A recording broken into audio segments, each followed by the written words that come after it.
Good evening, everybody, and welcome to another Tuesday night edition of everybody's favorite underrated podcast, as some would call it.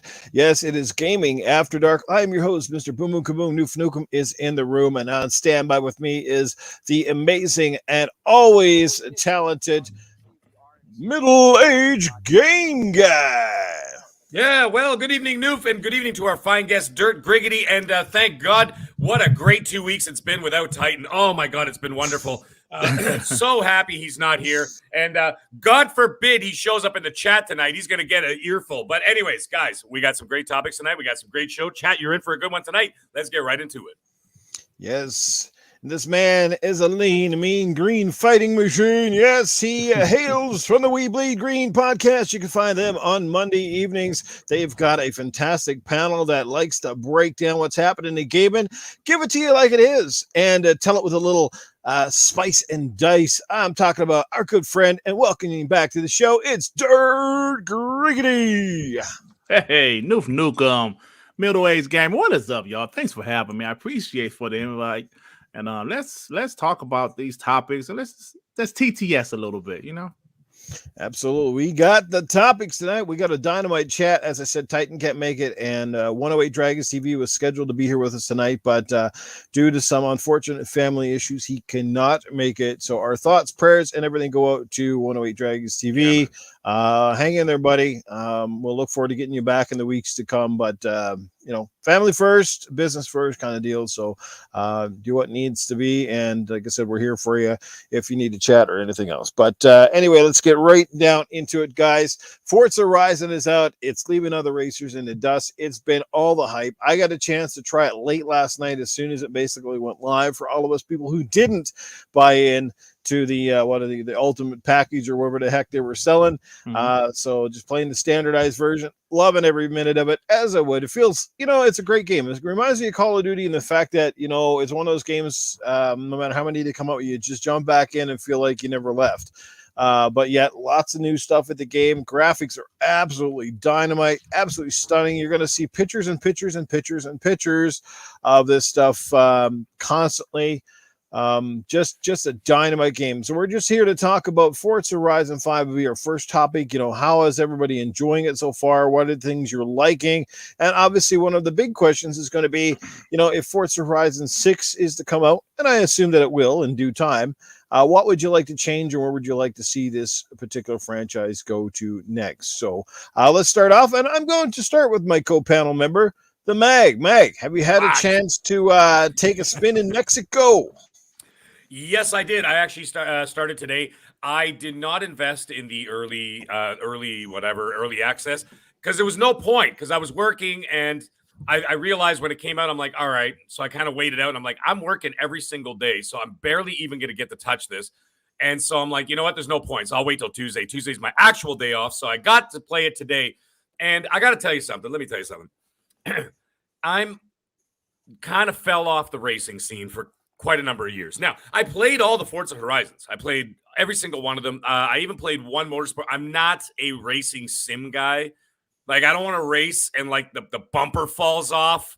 You know what I'm saying? And then all of a sudden, I got to go take it to the shop to repair. Get the fuck out. I just want to play, race, bang into walls, banging other people. Oh, and by the way, anybody who wants to play with me, I'll tell you right now, I am a dirty racer, not on purpose. I'm just rough, man. I'm rough out there. When I drift Randall Thor's ass right off the fucking cliff. And I did actually earlier today. And I don't care. That's just the way I race. So if you want to race with me, I play rough. But anyways, I played it. And I love it. I love it. And it's got me back into that I want to do this. You know what I'm saying? As opposed to like even Forza Horizon 4. Great game. Okay, I put in about, I don't know, maybe 10 hours into it. But then I kind of fell off because I'm just like, you know what? It's good. It's really good. But it's just race after race after race after race. I understand it's a racing game. I understand that's the point of it. But after a while, it gets a little monotonous, right? So what they did here, at least what I've noticed, shout out to Spider-Man in the chat, by the way, 356, of course. And he was on the chat with me. We were talking. We were both playing Forza Horizon earlier tonight. And I said to him, I'm like, dude, this is basically an open world game like The Witcher, except you're a car, not a dude. You know what I mean? Like it kind of, or even like a Far Cry kind of vibe. Like you go to these areas, these hubs, and you can go to do these different things. And I did, like I said, I didn't play a lot, maybe like 2 hours or so. And you go to these different hubs, and I went to this one. I don't know. There was all these like ruins and stuff, and like pyramids and things. And then you get in this little hub, and then you got to do all these little quests, right? You got to set up like a radio beacon, and then you got to find the little A-frame thing that you got to run over, and then you got to like find the dude who just crashed in the Cessna and all this kind of shit. And I'm like, this is cool because you're kind of exploring and doing these little side missions in this open world, but like I said, you're not getting out of the car, except for like a little animation when he was setting up like the radio beacon or whatever, right? But other than that, and I'm like, this has captured my interest, right? And then you've got that, you got the little program. What the hell is it called? Excuse me. It starts with an A. Someone in the chat help me out for Christ's sake.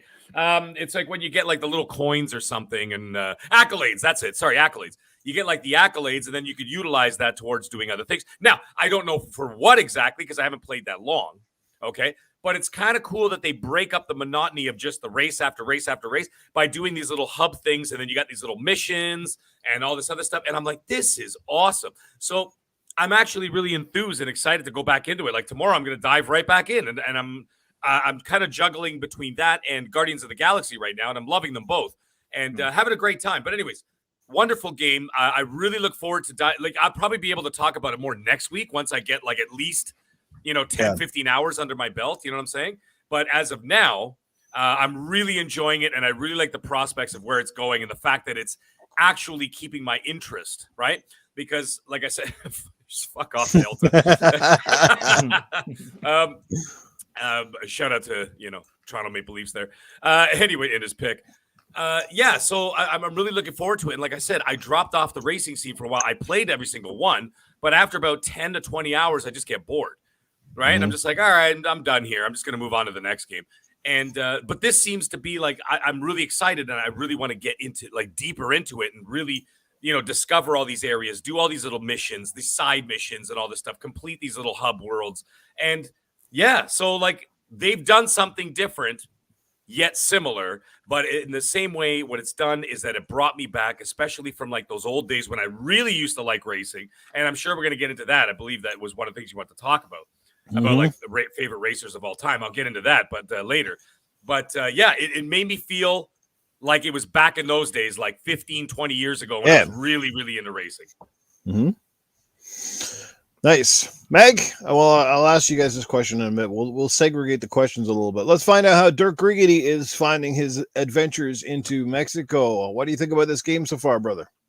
Well, of course, I'm loving it, man. I was one of the millions of people that actually started playing the Friday, got the DLC, like whatever it's called, the premium pack. I don't know what it's called. I actually decided to go ahead. You know what? I'm going to go ahead and get it. I got it, and I'm absolutely loving the game. Excuse me. First off, Playground games, they've been pretty consistent throughout last generation, and also, the Forza Horizon game in the 360 generation. They're consistent with quality, and this game is no exception. This game is phenomenal. Look, the little campaign missions like that Mag referred to, you had the radio beacon and in the tropical storm. That tropical storm. That one little mission, the tropical storm, looked absolutely incredible. The music was incredible. The wind blowing. The game is phenomenal. There's another mission. I don't know if you guys did it yet. You're by a volcano. You have to drop another radio beacon or something like that. And then the volcano is about to erupt. And it's fabulous. Shout out to Playground Games because the quality of this game, I hope, and I believe will transition towards Fable. Even though that's another team, it's still Playground Games. Ralph Fulton, the guy that used to be the head of the Forza team, he's now over with the Fable team, and I just love Playground Games. That was a solid pickup by Xbox, and I can't wait to see what else they do with this game and Fable in the future. So what are the things that you notice, obviously, right out of the box? How does this one differentiate itself other than the setting compared to, say, 3 and 4 before it? What would you guys say is the first couple of things perhaps that stuck out to you in this game? Well, for me, first off, the map seems a little bit bigger than the previous games. It seems to be a little bit bigger to me. Well, as great as the previous games look, this game looks even better. I don't know how they keep doing it. This game looks even better, especially for it to be a cross-generation title. It looks absolutely phenomenal. You know, obviously it's the driving game, like you said, so it's not going to be too much different than the past. There's a familiar feel, of course, but it's just better in every way. I can't explain it. The little campaign missions are cool. I'm not going to say that's the best thing about the game, but they're cool. Your character actually speaks this time. But I know you said with the exception of the map, but I have to say Mexico was the perfect setting for this game. As much as I love Forza Horizon 4, I wasn't a big fan of the seasons. Well, I was a fan of the seasons, but not winter, if you catch my drift. When it was winter, right. I pretty much, I don't want to play during the winter. Like the other 3 seasons were fine, but this one, Mexico, is phenomenal. It's perfect for that game. Mm-hmm.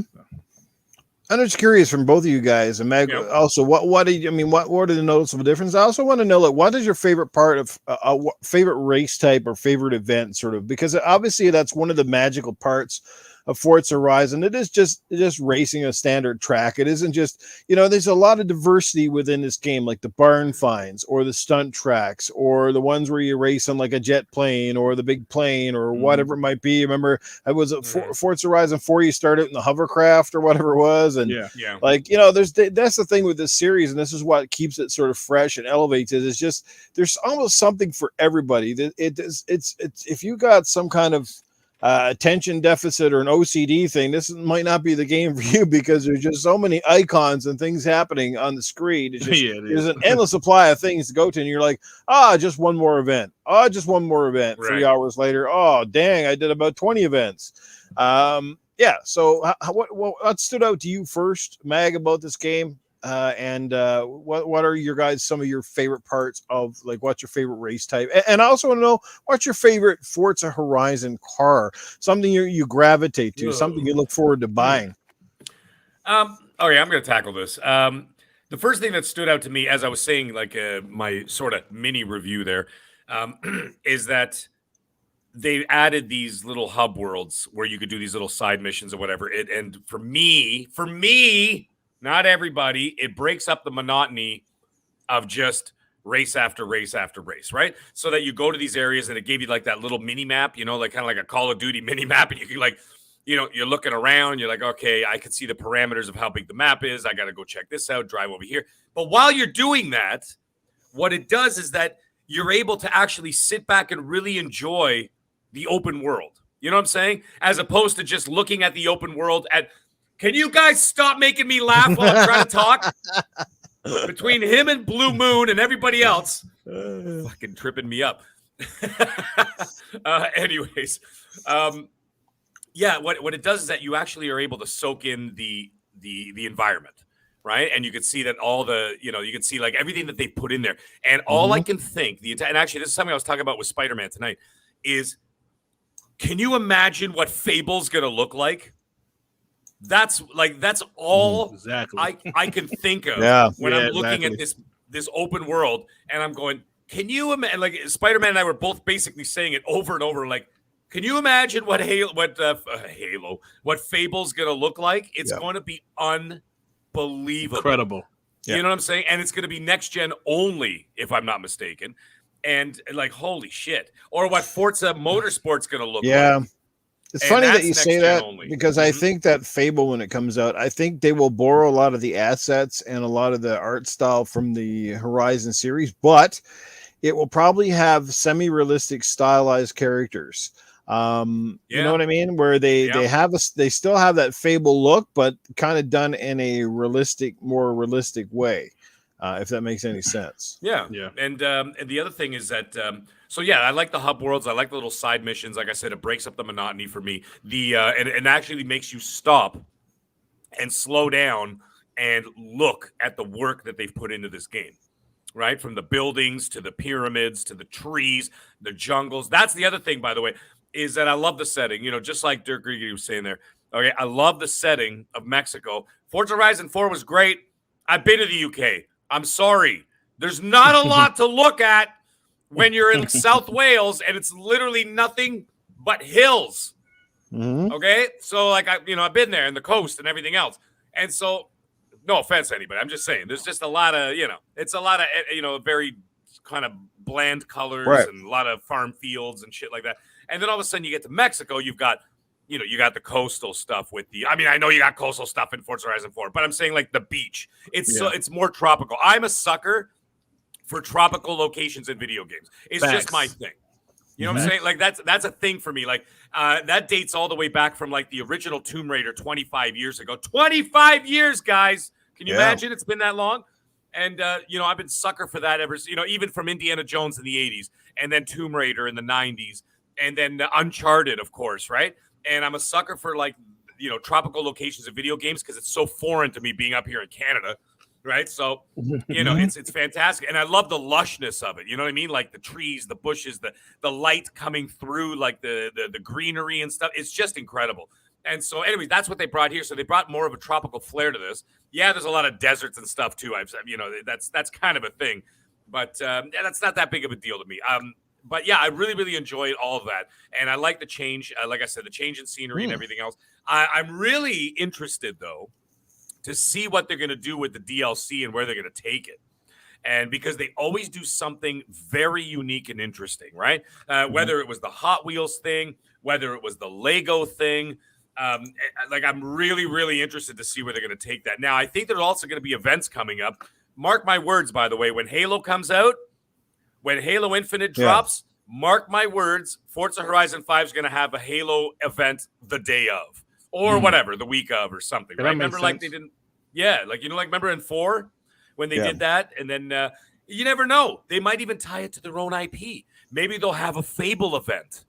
You know what I'm saying? Maybe you're racing through like these little like fantasy villages or something, or you know what I mean, like something like that. Who the hell knows what they're gonna do? Because these guys come up with such wacky, wild ideas that I really look forward to seeing what's going to go on from there. I mean, I sound like I'm kind of gushing here about this, but I really am excited, like for the first time in like a decade and a half, to play a racing game. So to answer your other question, Noof, sorry, I was kind of taking up a lot of time there, is I don't like, I like, like the highway racing is great and all, but sometimes maybe I'm getting old or some shit, but it feels like it's getting way too fast. Like you can't control it, man. Like it's like holy shit. Like I was driving a Corvette or a Lamborghini or something, and like you blink, and all of a sudden you're like 7 miles off the course because like you went flying into the trees, and I'm like, oh come on, man, that's a little too much. I like the not the rally stuff, but like the circuit ones, they're great too. However, I don't like the circuit ones when it's too tight. Because then all of a sudden you're racing people at 20 miles an hour. I'm like, come on, man. It's not even a race anymore. Like I could do that around my neighborhood for Christ's sake. You know what I mean?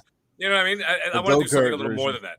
So I want like that medium, like that medium point where it's not quite like, like the off-road is fun too. But again, you hit a fucking bush and all of a sudden your car flips over 18 times. I'm like, but I don't know. It's kind of hard. It sounds like I'm complaining, but I'm looking for a happy medium between like a road race and a circuit race, just not so tight. Gotcha. But I really, really fucking like this game, man.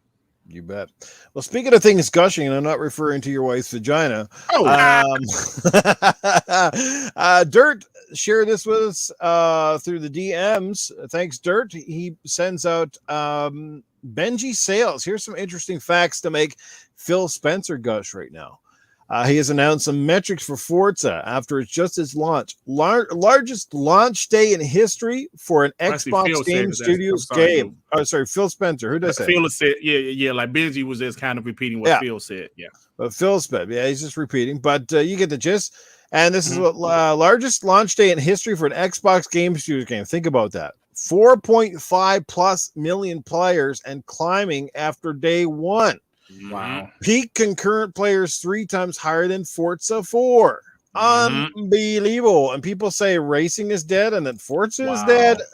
Boy, it must be the same people that Must be the same people that think Wow. Halo is dead. So Oh, I don't know man. what's dead, but something tells me it's either their brain or between their legs. Something on that side. Wow. Of the fence. You That's think Jim incredible. Ryan is watching this right now? Oh, Jim well, Ryan's he sitting should right be. now watching those metrics. Oh yeah, well that's why Yeah. they put out that stupid tweet about was it Gran Turismo and have you tweak the cars a little bit, you can get optimal That's like a performance. desperate Yeah. attempt for a child to get an adult's attention. It's Wow. like Talking back about to the amazing, kids' right? table. Go ahead, man. Yeah, that's crazy stats, man, right there. Yeah. And you know what? I think that's amazing stuff, man. I believe it was Ryan McCaffrey. I think it was yesterday or the day before yesterday. He put out a tweet. I don't remember it verbatim. I don't have the tweet in front of me, but I'm paraphrasing here. But he said something to the effect of, it's great to see Forza Horizon 5 doing well. There's a buzz about this game. We've known that these games have been quality from the beginning, from part 1 all the way to part 4. But it just seems a little different. He said it seems a little different, but it's great to see that Playground Games is finally getting their credit, getting their due. Yeah. And with these numbers that Phil just announced, he was absolutely right. There's a different. This is a different Xbox. This isn't the Xbox One generation anymore. Mm-hmm. You know, see, like a lot of those games were overlooked because the Xbox One was just getting their teeth kicked in last generation. With sales, with software, everything that you could think of last generation. Xbox was trying to fight, but they just wasn't really competing that hard last generation. I mean, they tried, but it just didn't go their way. But this generation is different. Forza Horizon 5, like you said, those stats that Phil read off, the biggest Xbox game ever on 4.5 million on the first day. Uh-huh. That's crazy.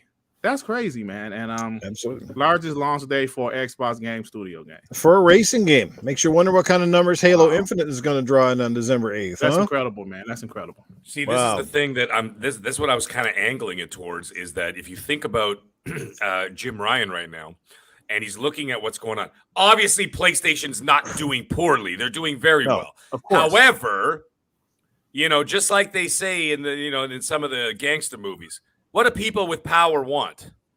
More power, right? So, like, if you look at something like that, what do people with money want? More money. So you look at something like where Jim's going, okay, we sold 700,000 copies of Returnal, and we sold 1 million copies of Ratchet and Clank, and that's it. And they're one and dones also. Right. You look at that. You could go on Facebook Marketplace. You could buy Ratchet and Clank for $30. Mind you, the digital store, assholes, it's still 105 up here. But, like, you could buy a used copy a week after the game comes out at 50% off from some dude up the street, right? So, like, the thing what I'm getting at here is that if you start looking at these metrics, you're like, all right, combined, they sold 1.7 million copies of the 2 AAA games that they released this entire year. Mm-hmm. Xbox has 4.5 million people in one day. Crazy, man. You know you see what I'm getting at now? Absolutely. That's what they're going to look at. And that's why I think PlayStation is going to start angling towards what Xbox is doing in terms of their marketing strategy. I'm telling you. And Forza is just the beginning, folks. Yeah, and we'll talk about the Metacritic stuff in a minute, but since Xbox apparently only releases Game Pass FATA, so we'll talk about that in just a second. Let's give a big shout out to the chat before I forget and get kind of lost in shuffle, because you guys are the lifeblood of our shows. And a big shout out to one of our number one supporters, as always, Doggy Dog, who comes in hot and heavy with the $1.99 super chat. Happy Tuesday! Forza Horizon 5 is fucking fire. I can hear Doggy Dog saying that right now. It's fucking fire. However Doggy does it, but only Doggy can say that. Yes. Hey, one of our all-time favorites is here, the one that Mag likes to introduce. Joe Dunmore. He's here. Casket Repair hanging out with us as well. Spider-Man 356, what's going on? Eternal Shaddai, Marlesco, Monster 530, Bunty is here as well. We got Sick Slayak hanging out with us as well tonight. Slayer. Yeah, baby, we got Mass Hole here. The doctor is in the house. I knew it was fellow. We got the Boss Mod Lethal Papa hanging out here with the band hammer at any moment's notice. Tushy Gaming. What's up, Mr. Tushy? We got our brothers from the Next Level Gaming Podcast, Mr. Mike Mullins. We got Peter and Chris, HTK, and Fastback in the chat. At least I thought I saw Fastback. Anyway, making an appearance. Our Rob is hanging out with us as well. Princess Zelda is in the house. I knew I could sense her presence. I saw our good friend Assassin Lupa. Welcome back, Assassin Lupa. We've missed you. Glad to see you back in the chats, hanging out with us as well. Who else do we have here? We've got Dre Venero is hanging out with Marlesco. I see Dreadpool's here, our good friend Dread. What's going on, brother? Good to see you as well. Hey, And Lopez, scrolling down. John 907. What's going on, John? Got some new names in here, man. FC, Bernard Miller. What's going on, Bernard? We got Moist Nubbin. Well, there's a name for you, Meg.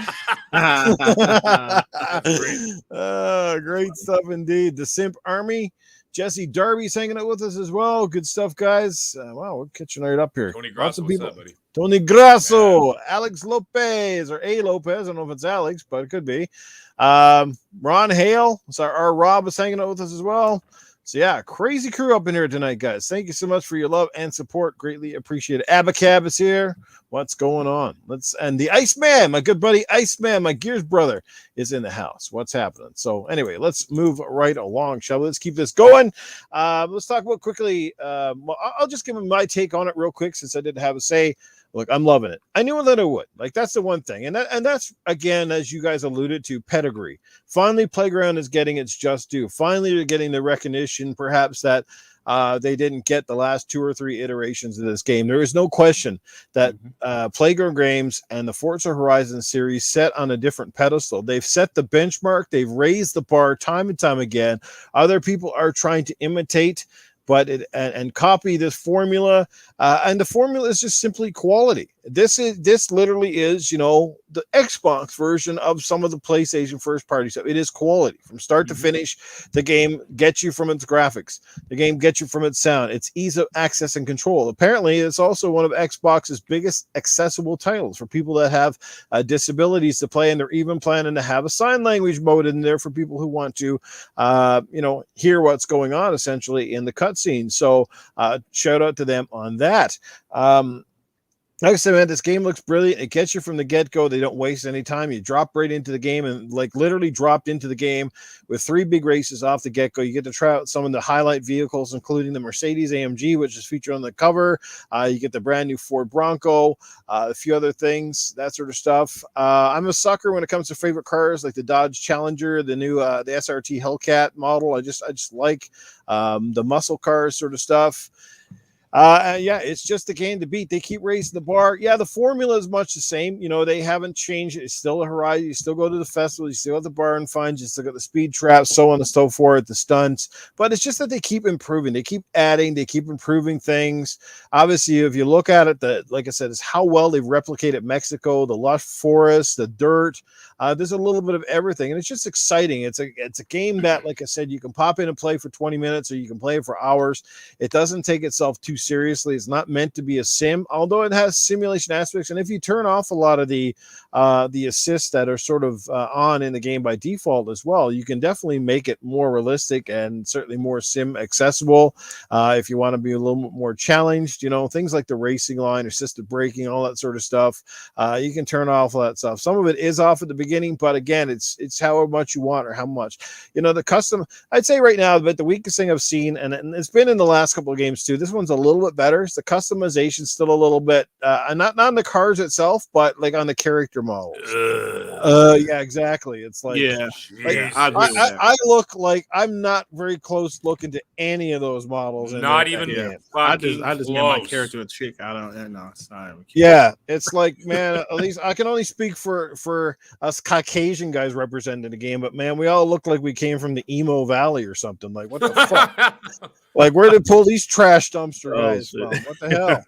Right? It's like, damn. Like, when it comes to like me and Mag, I'm pretty sure we're looking at these guys going, yeah, I don't want any one of those guys. I'd rather be a woman in this game because those dudes, they lacking. They look like they hang out at Starbucks and eat and drink pumpkin spice lattes. And I'm yes. like, I'm a bald tattooed dude, man. I don't look anything like these clowns. Yeah. And sitting there Wearing going like, their jorts, by I the can't way. believe I'm getting in this fast car because I like the look of his slacks. Do you like his slacks? Do you can someone please bring back corduroy? Corduroy. You know the other thing is too, and I got to shout out ACG. Real fat guys. Yeah, that's right. ACG said it on Sunday, actually, on the ILP, and he's like, "Did jorts come back into style or something?" Because if you actually look at the character, every single male character is wearing jorts. And if anybody doesn't know what jorts are, they're jean shorts from like the 90s. Trust me, you do not want to see those come back into style. I'll tell you that right now. Mag, you know what would be really funny for a customization feature is if they did let you make yourself a really big fat guy, and basically when you went to buy a car, they wouldn't let you in it because you were too big to get in. They'd be like, this car is inaccessible until you drop about 400 pounds. Dude, let me tell you something, man. I've been in some pretty serious cars, okay? And I've driven some serious cars, like really, like Forza style cars. I can barely fit in those goddamn things, and I lost 62 pounds. And I'm like, who are they building these for? Oompa Loompas? Like, it's ridiculous how like skinny you got to be. And I'm like, I'm as skinny as a rail now, and I still have trouble getting into some of those cars. It's crazy. I bet you a lot of those NBA guys, when they buy those special cars, they make sure to get one with the sunroof. Otherwise, their fucking head be in the back seat somewhere. Yeah. Stick your head out. Or they have special, or they. It's crazy, man. It's nuts. Like, what the hell was I gonna say? The car that James Bond drives. Anybody remember the name? The Aston Martin. Aston Martin, yes. I'm not going to get into it, but has a lot of Aston Martins, and I drove the Aston Martin Vanquish, and that's a hell of a car. Yeah. However, you've got to have legs that are 5 feet long just to get to the pedals, and you're pretty much lying down. Like, it's crazy. I'm like, who the fuck can drive like this? Right? You got to get used to it. But, by the way, there's a whole separate thing. I do have one gripe, and maybe someone in the chat can help me out with this, or maybe someone on the panel. Where are the Teslas? Why aren't Teslas in this game? Because there's no electric pumps in Mexico. Right. Outlets. Well, I'm just like sitting there going, what's going on here? All these car companies are represented. Yet one of the growing and most popular. By the way, in the UK, the Tesla is now the number one selling car in the UK. Just so everybody knows. Yeah. And of course, it's starting to gain in popularity here. Whatever. I know the price thing is a bit of an issue up front, but yeah, I just got a Tesla, and I'm looking to play it in the game. No Teslas, and I'm like, what's the fucking problem here? I mean, they would dust half of these dicks in the dirt with the power these things got, right? It's funny though. You're going, why aren't they in the game? Mag could be like beating someone through half a race, and once he did a couple of laps, the car would just die. Everybody just pass him. Yeah. Hey, I ran out of electricity. Lupa, I know that there's an electric Porsche. I don't own an electric Porsche, so therefore I want to play something that I have. I think that'd be exciting and be fun. You know what I mean? So like, because for sure, I'm not taking my Tesla and shredding it through the deserts of Mexico. So I want to do something that I'd never be able to do with the car to see see how the car would handle it. So that'd be pretty wild to watch, right? And I was very disappointed to see that it's not there. So I'm actually going to say, because I actually have people on my friends list who work at Playground, and I'm going to send them a message and be like, "Hey, what's going on with Tesla?" Like, Elon Musk wants too much for licensing, maybe. Yeah, maybe licensing issues or whatever. But I can't see Elon Musk being a dick like that. I think he would probably want more awareness of his vehicles out, right? Yeah. So like more exposure. And he's that kind of guy. He's a pretty laid back dude, right? So I could see them, I could see that maybe down the road, or maybe, I don't know, who knows, maybe a DLC pack or something. That'd be great. Yeah. But I'm going to find out. He'll have a little rocket ship in the game sponsored by Tesla. I want the Cybertruck. That's my new dream purchase. By the way. Have you seen that thing? No. Oh my God, dude! I'll send you a picture of the Cybertruck. It'll blow your mind. I'll send it to you in the DMs. It looks like it came straight out of a mix of Halo or Running Man. It's wild. Yeah, that's my next dream purchase. But anyways, enough of that. Forza's awesome. Okay, well, we'll kind of wrap it up here because we're almost at the halfway point of the show. What do you guys again, think of the metric scores? And of course, again, the review bombing situation still continues. But I mean, it's good to see another Xbox consistently hit top scores. Again, is it just the fact that this game is this game is almost like score proof. It's like if a review, like a legitimate reviewer or game person reviews this and bombs it, you almost know that this person's got to be full of poop because this game really has virtually no flaws. You know what I mean? Like the other one scored well. So how would this one score worse if it's potentially better than the previous games? Do you know what I mean? Like this is one of those games that's almost like it would be too obvious to kind of come out and go, yeah, this game sucks balls kind of thing. Yeah. You know that they're just either one, they don't like racing games, or they're just doing it because they're trying to look for an angle and get more people to their channel. Mm-hmm. So how do you feel about the great scores coming in, the press, and again, it's driving the hype. We're seeing it by the user numbers right out of the gate. So how do you guys feel about that? Seeing this there, and again, deleting that Xbox narrative that we have no good games, and then we get games, we finally got no good games, all that stuff. Yeah. Well, see, that's the part that I love about it. Forza Horizon 5 is at a 92 Metacritic at the moment, which is up from yesterday because yesterday it was 91. So there's a few more reviews that came in. Obviously, positive reviews because the score went up a point.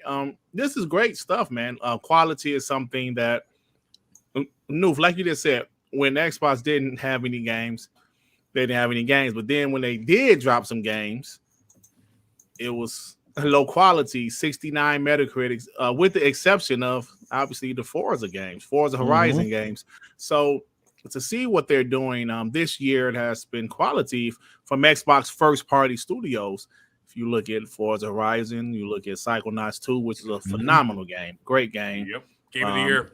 Absolutely. And you look at a game like Deathloop. I know it's on PlayStation 5, but hey, it's the Xbox first party studio that developed that game. And that's a high Metacritic game.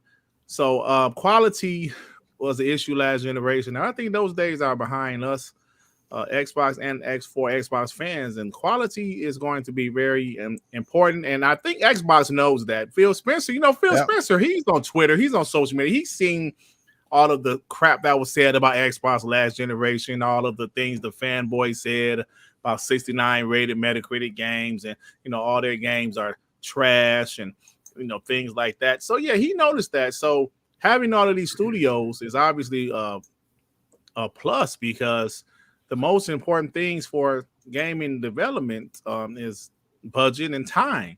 So with time, they have all these studios developing games, and they're not going to drop 10 big AAAs a year. So they can tell, hey, Playground Games, you guys have another year. Cook Fable, put Fable back in the oven, make it even better, make it as good as it can be. And I think that's very important. And I think that's what's going to happen with Xbox Game Studio. So, and Forza Horizon I believe is just a start. Psychonauts 2 and Deathloop, those games are just a start. So, Griggity, you playing this game on quality mode or performance? You know what? I was asked that question yesterday.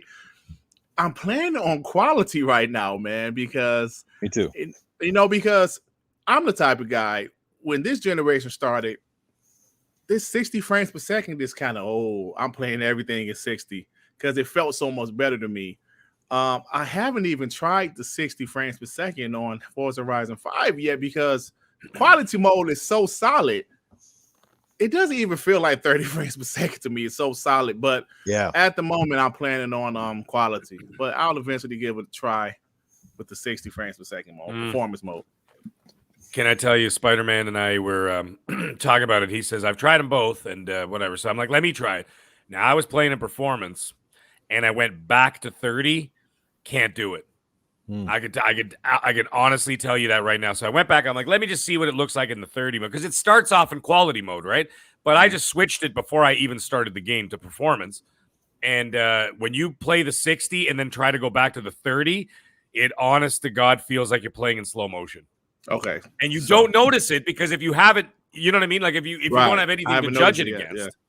But trust me when I tell you, if you go and play that tonight, tomorrow, whenever, and put it on the 60 and play for about half an hour and then try to go back to 30, it'll feel like slow motion. Like in a bad way. It's just like so not as smooth. It's like it looks and feels off. Well, I don't know, the 30 frames right now on my Series X, my God, that's running so smooth. It's just, and the graphics are just like eye blistering. It's like, man. Noof, put it on 60 and you'll be like, holy shit.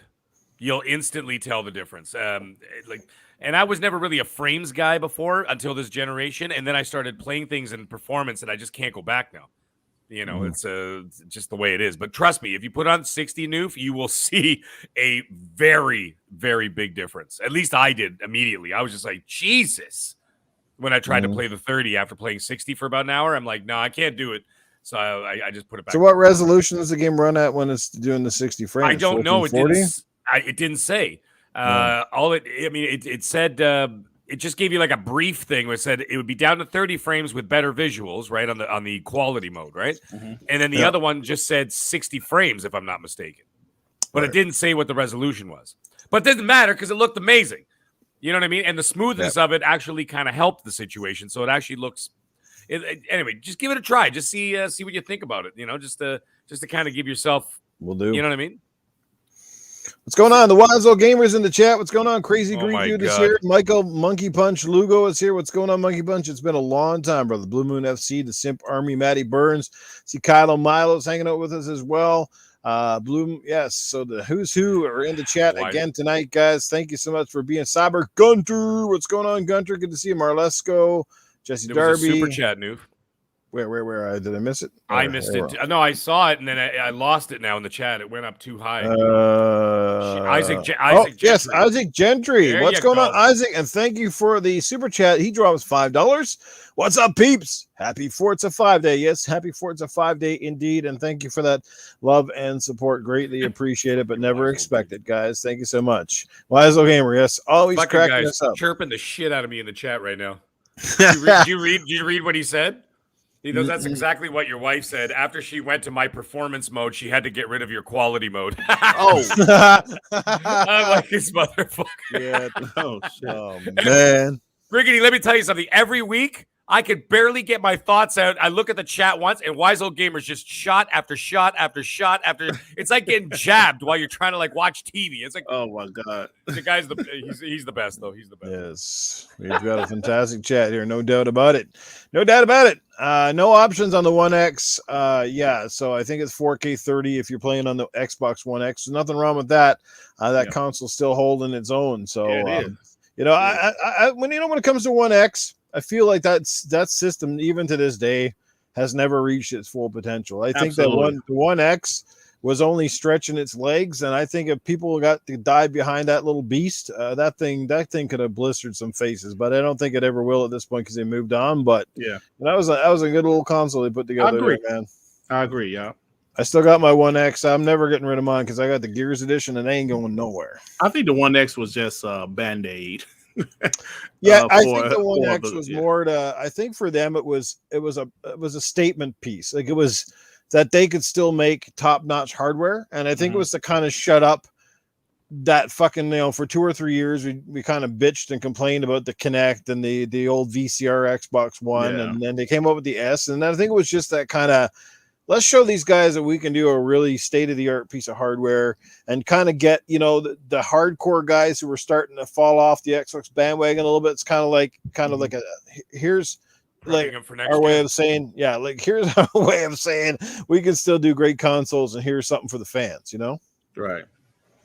Yeah. Yep. Hey, it outshone take that narrative back. It outshone the PlayStation and 4 Pro at almost every opportunity, that's for sure.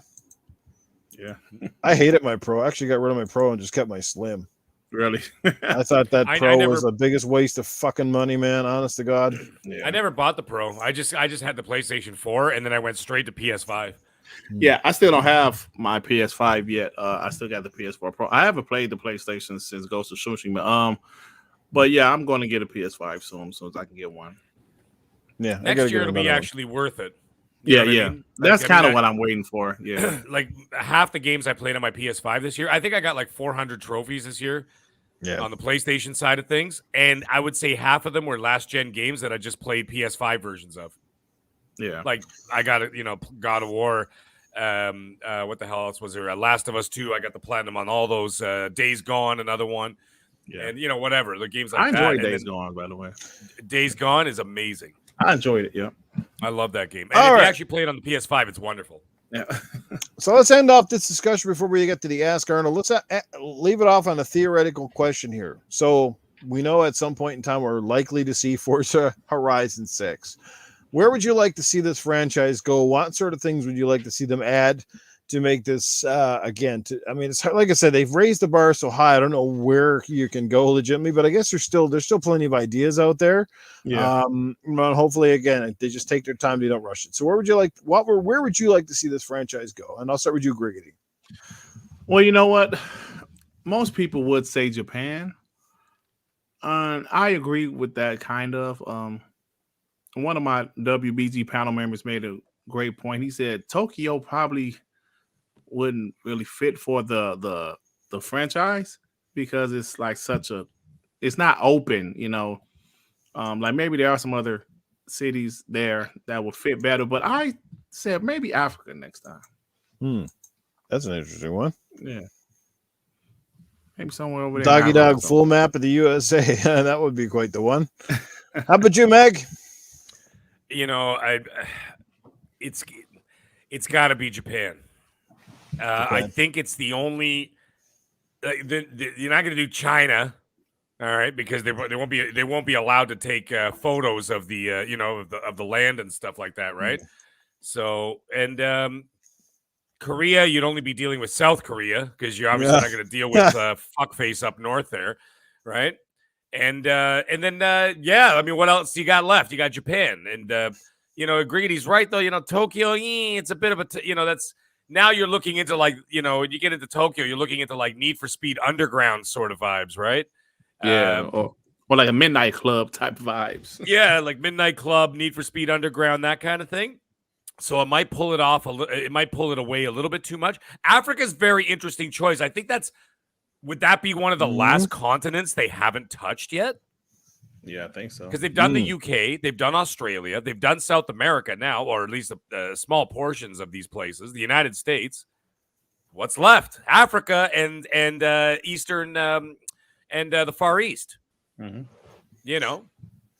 Well, it's kind of funny because my pick happens to be coming from the same as a couple people in the chat, including Tony Grosso Massol. He says, I think Canada would be an interesting location, span all the provinces. And Massol says also Canada. And I was going to pick Canada. And why not? I know it's Canada and people, but when I think about it, Canada's the perfect location because, Mag, you should know just as well as I do that from the West Coast to the East Coast, there's not many more countries in the world that are as diverse as Canada. We've got a variety of landscapes and terrains. We basically have all 4 seasons from one coast to the other. Heck, we can have 4 seasons in the run of a week in Canada because you can have 3 feet of snow on a Monday, have no snow on a Tuesday, then have spring-like weather on a Thursday. I'm wearing a t-shirt with the windows down. Exactly. Like we can have 4 seasons in the run of a week where you don't even know what kind of clothes to wear up here. And like I said, and you got the mountains. The Canadian Rockies. Like I said, you got the East Coast provinces that got like the great coastlines and all sorts of historic stuff. Like I said, and you got the Great Lakes in Ontario. Driving past Niagara Falls. There's just so many things. Now, mind you, that would be a massive undertaking because Canada is a huge spot. So maybe they'd have to kind of keep it to more like sectional, but they could literally do like pieces, and then intertwine it if they had to. I think it would be amazing if they did that. The Middle East could be cool as well, as Matty Byrne says. So yeah.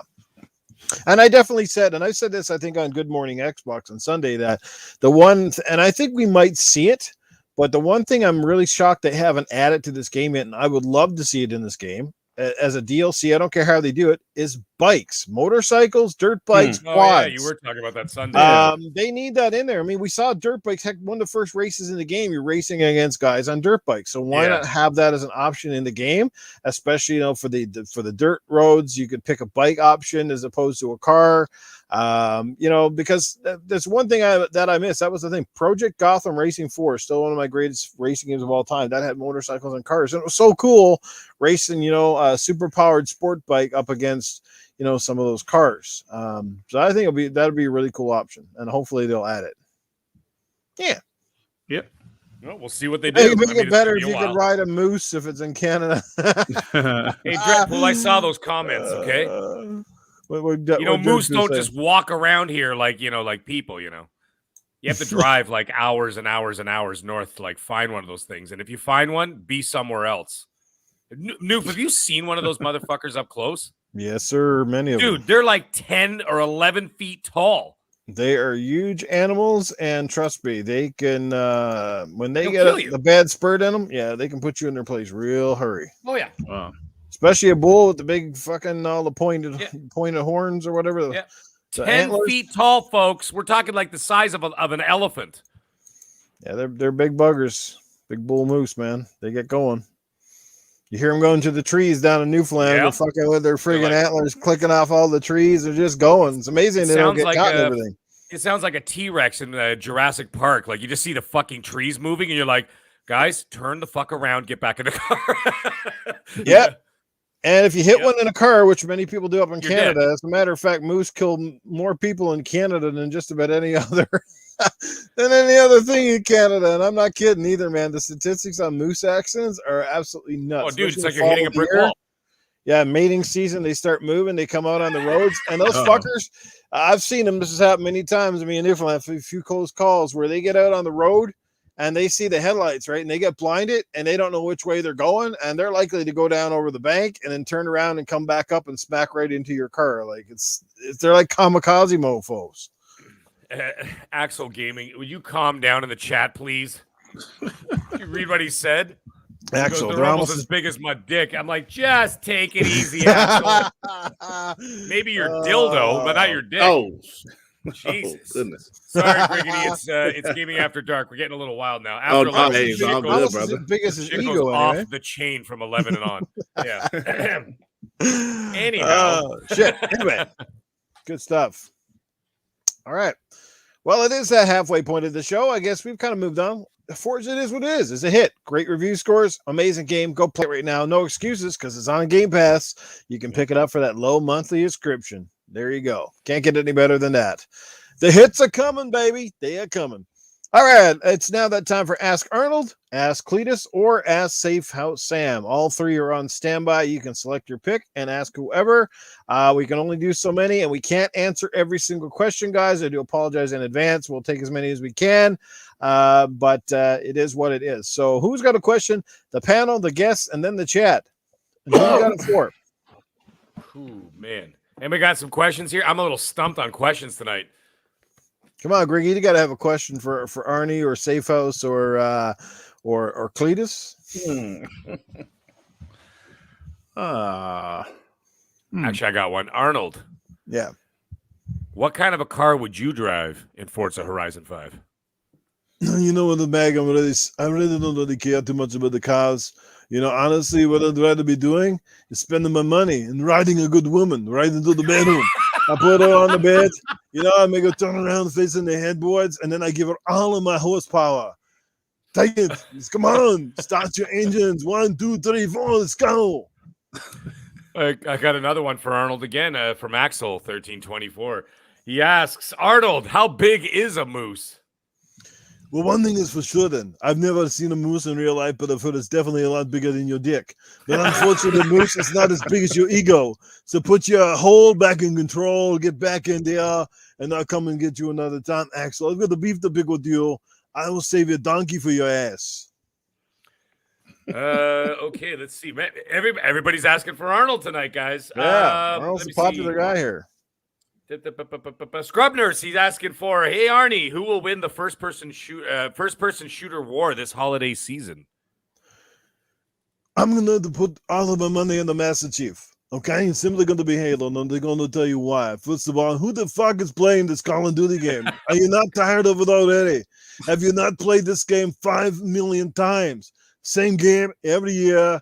Go to World War II, go to the future, go back to modern day, go back to World War II. I mean, my God, just if you wanted to play an old dusty, crusty game, you could play with your grandmother's pussy. Oh, Go there. Oh my God.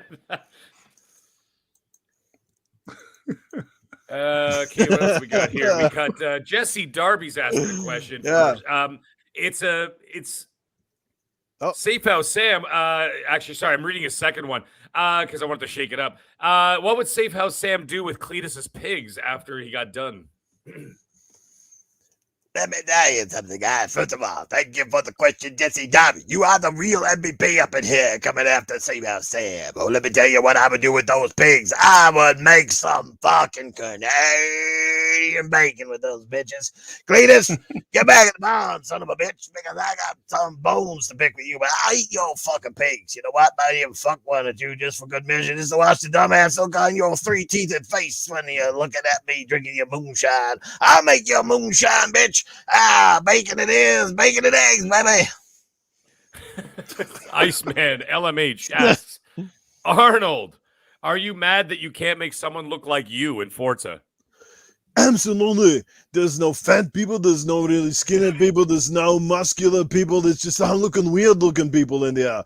Like Noof Nukem said at the top of the show, it's like they went out and they got all of these kids that made Fortnite famous, all of these emo punks, and they stuck them all into one game. And what is up with that? Honest to God, you got the best racing game on the planet, and you got one of the crappiest looking character modulators I've ever seen in my life.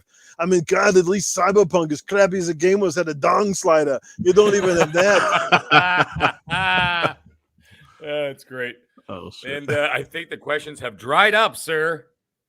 Dried up, just like your mother. Oh, man. That's right. I wax my cock with a candle when I come to your mama's house because she's so fucking dry. And baby, let me tell you, I hope your mama, she got lots of cooking oil in that closet because we gonna need it. Because I tell you, every time I open the door after getting out of the bed, I just see dust flying all over the place. And when did you last get a bit of sausage? Was it at breakfast? Because you sure as hell ain't getting it in the bedroom. Oh, shit. Okay, actually, I got one more for you from the wise old gamer before we move on. Sure. Hey, Arnold, where do I have to drive in Forza Horizon 5 to see where in Mexico you buy your drugs? What you do is you follow the donkey shit all the way to the little house that's down in the southeast corner of the map. I will be down there waiting for you. It's where the drugs are the best. There's a cartel down there, and I've already bought a good stash because I'm going to bring it back to California, and we're going to smoke it all. This is what we're going to do. And the high times over here, Forza 5, you're kicking ass, taking names. Great stuff. Bring it to Mexico. Yeah, baby. You've got an illegal alien game there. Right there. Let's go. All right, I got Dreadpool's. He asked me directly. Ask whoever who would win versus a moose, Arnold or Cletus. Anybody can answer this question. Well, I'm going to say I don't think I would win versus the moose. I would put it on Cletus because honest to God, he would scare the living shit out of the moose. If they got a win of that guy and his armpit smell and everything else, the moose would be running for the hills. It's like want nothing to do with that guy. You know, he's like Yosemite Sam or whatever the fuck he is. He's going to the trees. We fiddly yeah, indeed. I let you tell you, I never seen one of them big bull mooses you got up there in Canada because I never been up there. It's too fucking cold, first of all. My fucking giblets would be goddamn frozen under my socks. Yeah, because they're in my socks. That's right. They're sagging. But, you know, I let me tell you, I'd be a fierce opponent for one of them big bull mooses and mooses up there. And they kind of looking sexy too. They kind of reminds me of my sister. They got that long snout, lots of antlers hanging around. Heck, I would kill one of them just so I could take the antlers and we could use it for grandmammy's bra thing. She can hang the bras on that thing out there at the back. Holy Lord. All right. There you go, guys. Great stuff. Oh shit! All right, let's move right along. Speaking of racing games, obviously the topic of tonight's theme. Let's talk about just real quick, a real easy topic here. Let's talk about perhaps your favorite 3 racing games of all time. They can span any generation, they can be any genre game, but I would like to know from you guys what would be your top 3 if you could take 3 games right now, and that's the only 3 racers you're going to play.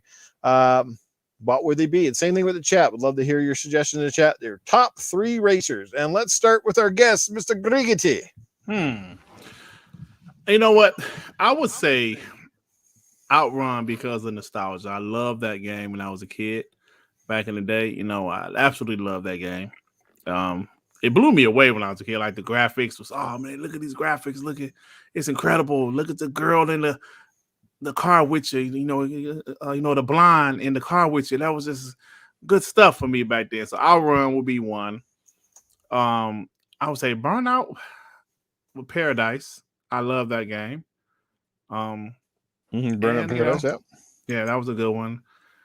And I know the game just came out, but it's a phenomenal game so far. Forza Horizon 5 is definitely up there for me already. Nice. Great picks coming from Dirt Griggity. Again, that's Outrun, Burnout Paradise, and Forza Horizon 5. How about you, Mag? What games would you put on that pedestal? You got to remember, I'm not going to include Forza Horizon 5. I'm just going to keep that out. Okay. We're just going to call that the GOAT for now. Okay. And it is, like, as it stands, from the couple hours I played, one of the best racing games I've ever seen and played. Now, if I were to go back into the annals of history, not annals of history, annals, I would have to say, if nobody remembers the good old days in the big old booths of Daytona, USA, you remember that in the arcades?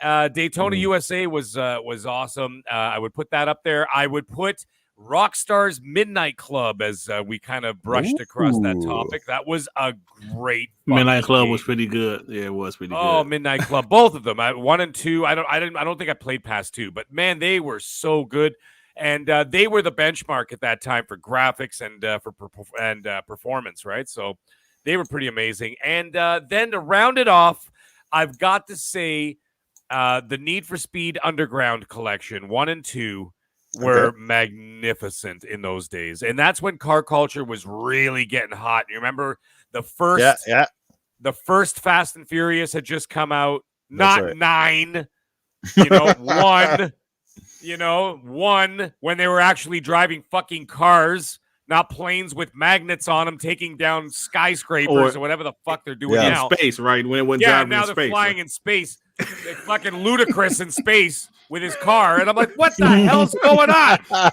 Make a new album, for Christ's sake. Stop driving in space. Anyways, I love Ludacris's albums.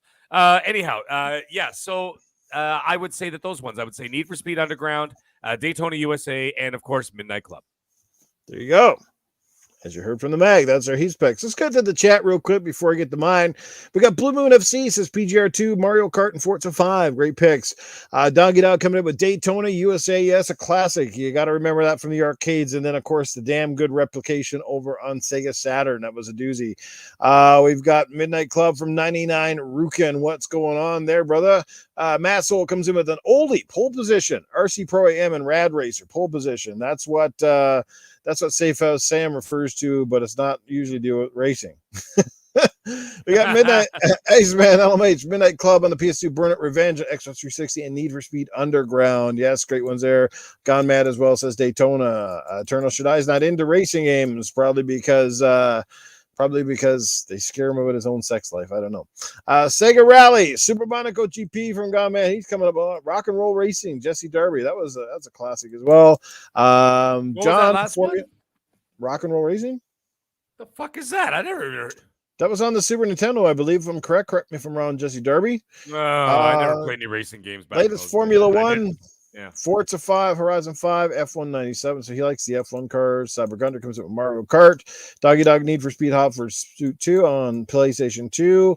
99 Rukin comes up with Crash Racing, Jesse Darby, Spy Hunter. So many great ones in here. Yes. Awesome suggestions right there. The Doctor, Cruising USA, Ridge Racer, and Pod Racer on the PlayStation. Yeah, Cruising USA was awesome. Yeah, too. so many great games right there. So many. Cruising USA, Project Gotham, Scud Racer. What the hell is that? Is that like a race of shit in your underwear? Or what are you talking about there? Wiseau Gamer Uniracers, whatever that is. Need for Speed Most Wanted. There's another classic. RC Pro AM from Jesse Darby. I think somebody picked that on somebody picked that on the weekend on Good Morning Xbox. Can't remember if it was, maybe it was Axel. I can't remember. No, I don't think it was Axel. Moose Racer. My particular picks coming in at number 3 would be Burnout Revenge. Love that game. Oh yeah, it was fast. It had great crashes. To me, that was the pinnacle of the Burnout series. Before they kind of went open world, so to speak, and kind of went off the rails a little bit. After Burnout Revenge, I am going to say Forza Horizon 3, because so far, I just love the Hot Wheels DLC. And that was just, and that was the game that really, Forza Horizon 1 and 2 were great, but 3 really took it to that another level. That was the one that was kind of like, man, okay, this Horizon shit now is the real deal. So for me, I love the cars in there as well. And again, that Hot Wheels DLC, that was just nuts, And lastly, and first and foremost, my number 1 racer of all time so far was Project Gotham Racing 4. Oh yeah, you've mentioned that before. Yeah. The graphics ahead of its time. Gotta love those guys at Bizarre Creations. They made some amazing Project Gotham racing games. Good stuff. I'm hoping that franchise. I don't think it will come back simply because I don't think they'll want any internal competition or anything overshadowing the Forza series by any chance. So I think, that's done. But hopefully, Xbox, please, if you're listening, make it backwards compat, please. I would at least accept that. And that's it. That's my top racers right there. So, yeah, there you go. All right. So we don't have Titan Dragos, which means we got no Dragos Corner or anything like that tonight. We're going to move on to another topic of the evening. Next topic should be interesting, and that is about Square Enix. Just recently kind of came out and more or less threw Crystal Dynamics under the bus for the underperforming game, The Avengers. Looks even more glaring, I suppose, now that the Guardians of the Galaxy game is also, I think, published by Square Enix. Am I correct? Yes. But is getting good reviews. Lots of people loving it. Is it almost now a stark contrast of direction? And why did one go one way and another went the other? Well, my guess is that because it was the Avengers, they thought it was an opportunity to exploit the biggest Marvel property on the planet, right? You got all these superheroes. Guardians of the Galaxy, while great, don't get me wrong, still has a much smaller audience overall, right? Mm-hmm. So I think when it's Crystal Dynamics, both work very closely in the Tomb Raider franchises. You have Crystal Dynamics and Eidos Montreal, both made phenomenal Tomb Raider games. We know both of those studios can make great games. And for the most part, the principal elements were there in the Avengers. It's not like the game was utter garbage. Like, I think it's the way they approached the game. It's the way they sold the game and marketed the game. Because for me personally, I played the first level of the Avengers and loved it. The mission where you're on the bridge was great. And then it went right downhill because then it got into, I'm playing the Avengers Destiny Edition. Exactly. Right? That's exactly what it turned out to be. And they kind of model that formula where it turned out to be an action adventure game with a great story and characters that don't need monetization to be popular and great because they're already fucking the best superheroes on the planet. And you stick them into this whole hum, go here, fetch this, get this, level this. And I always said, and I maintain this, when you're the Hulk, one of the most powerful Marvel characters, period, and he can't even beat up a small NPC with a shield without 40 different combos and super, like all this crap. I'm like, yeah, something is wrong with this game. Because if you went back and played the Xbox game called, remember, Hulk Ultimate Destruction? That was awesome. You felt like the Hulk is supposed to be jumping across like half the map, climbing up buildings, smashing stuff to shit. And this was back on the OG Xbox, and it was better than this garbage. I don't care that the characters didn't look like the movies too much. Like they had a lot of the suits. There was a lot of stuff, and collecting stuff inside the game is cool, but it's just the way they did it. Again, they wanted people to buy into that games as a service. They did it out of the box. I know this was at a boardroom decision and not a developer decision. Right. And of course, like I said, when sales plummeted, game was almost dead fucking weeks after it came out. Here they are. Now it's let's play the blame game and let's blame these guys. I don't think that's the case. How do you guys feel about it? I'm going to start this time. I'll go with the Mag. Tell us how you feel about that. And do you also think that perhaps Microsoft, seeing what's happening, should step in and maybe get these guys and put them under the Xbox Studios banner? Well, I could tell you something. I think that what's going on, or what it seems to be going on, I think that Microsoft is already in bed with them. And I mean, let's not forget the fact that Crystal Dynamics is also working on Perfect Dark with them, right? I think it's already, my hot take is that it's already a done deal. And I think that Microsoft is going to take in People Can Fly, Eidos Montreal, or Eidos, however the fuck you say it, Montreal, and Crystal Dynamics. And the thing is, what I don't like is the way that Square, who I think are a bunch of fucking scumbags, just like Sony are, not PlayStation guys. I meant the company Sony. And they both seem to be, but it's just, I don't know. There seems to be this vibe that I get from them. And you can't say that I'm wrong.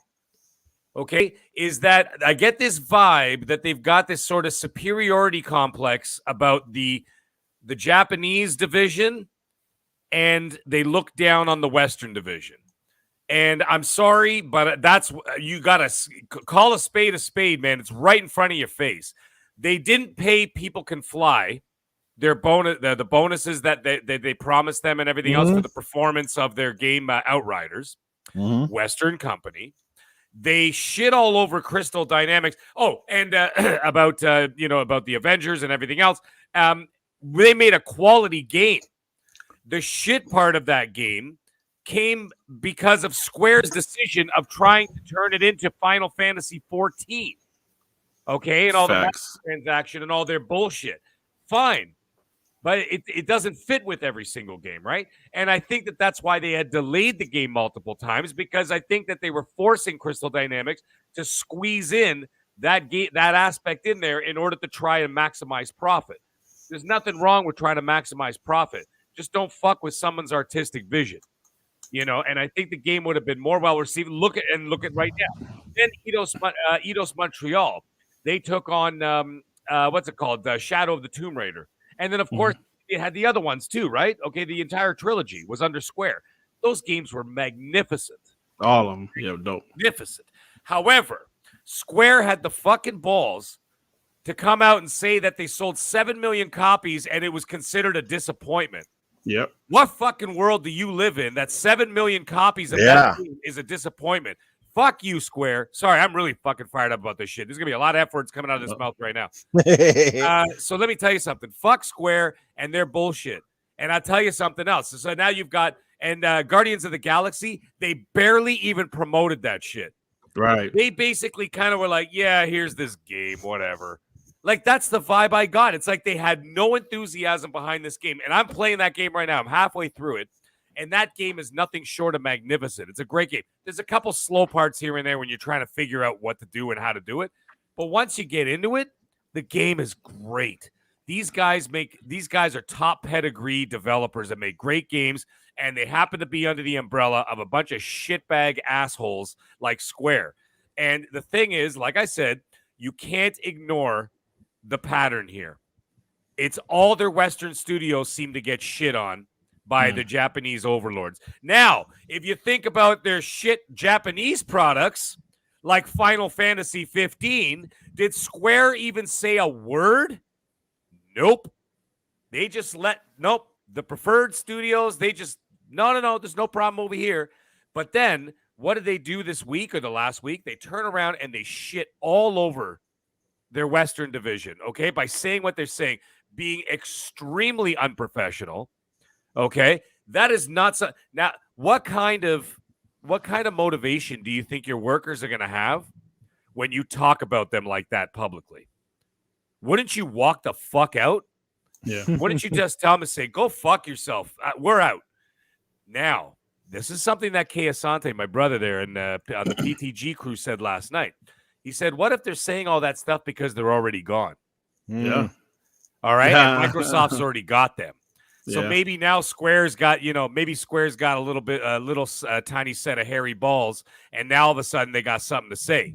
Because now maybe Crystal Dynamics is already under the Microsoft umbrella. I mean, shit, they're already in bed, like I said, because they're making, they're co-making or co-developing, Perfect Dark.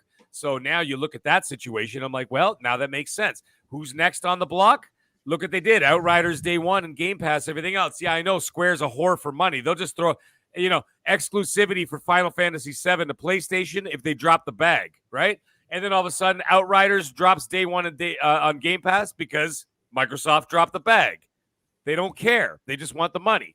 I get it. But Eidos Montreal, I think that they should get them too. I mean, after seeing a game like Guardians of the Galaxy and, of course, Shadow of the Tomb Raider, they need them under that umbrella as well. Can you imagine what games these guys could be making without the stringent ruling of Square Enix? Right. So I think it would be a great idea to get them all in there, and even get People Can Fly too. Fuck it, why not? Get them in there and get them working on something else. And because listen, at the end of the day, Game Pass needs content, and they need a lot of content.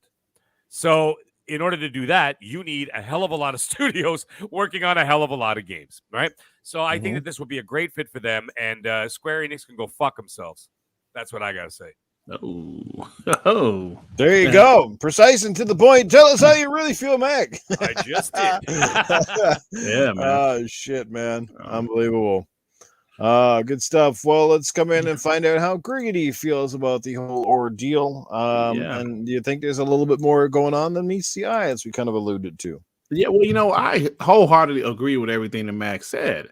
First off, we talked about this yesterday, I should say, and my boy Phantom Kraken, who's in the chat right now, he said exactly what Max said. It seems like the Western developers are getting a lot of shit. They're getting a lot of stuff from Square Enix. Now, I remember when Matt Booty was on Kind of Funny Games, I think maybe a couple weeks ago, and he said something that really caught my attention. He said they asked him about the whole Perfect Dark game, and he said when Crystal Dynamics became available, he used that word available. I said available. Aren't they under Square Enix?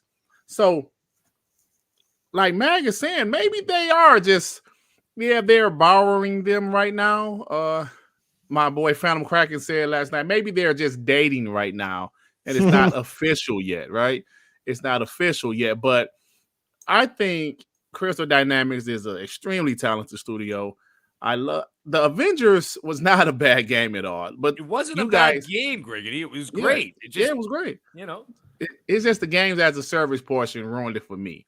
Yeah. It went from that game being a solid game to it's okay.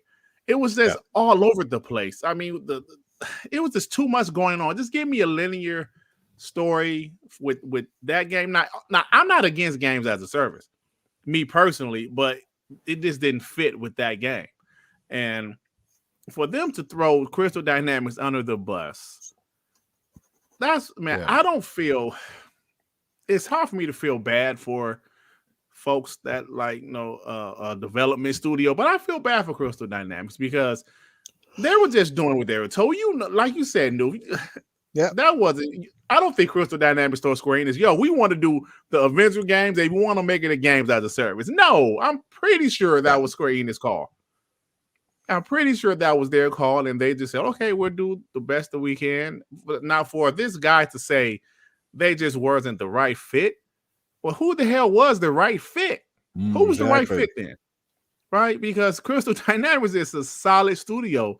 Think about the Tomb Raider reboot 2013. Yep. Why is it a Tomb Raider? Even going back to Soul Reaver back on the PS1. Yes. I guess only Insomniac is going to be allowed to do a good superhero game now. Is that what we're coming down to? Yeah, that's what it seems like, right? Yeah.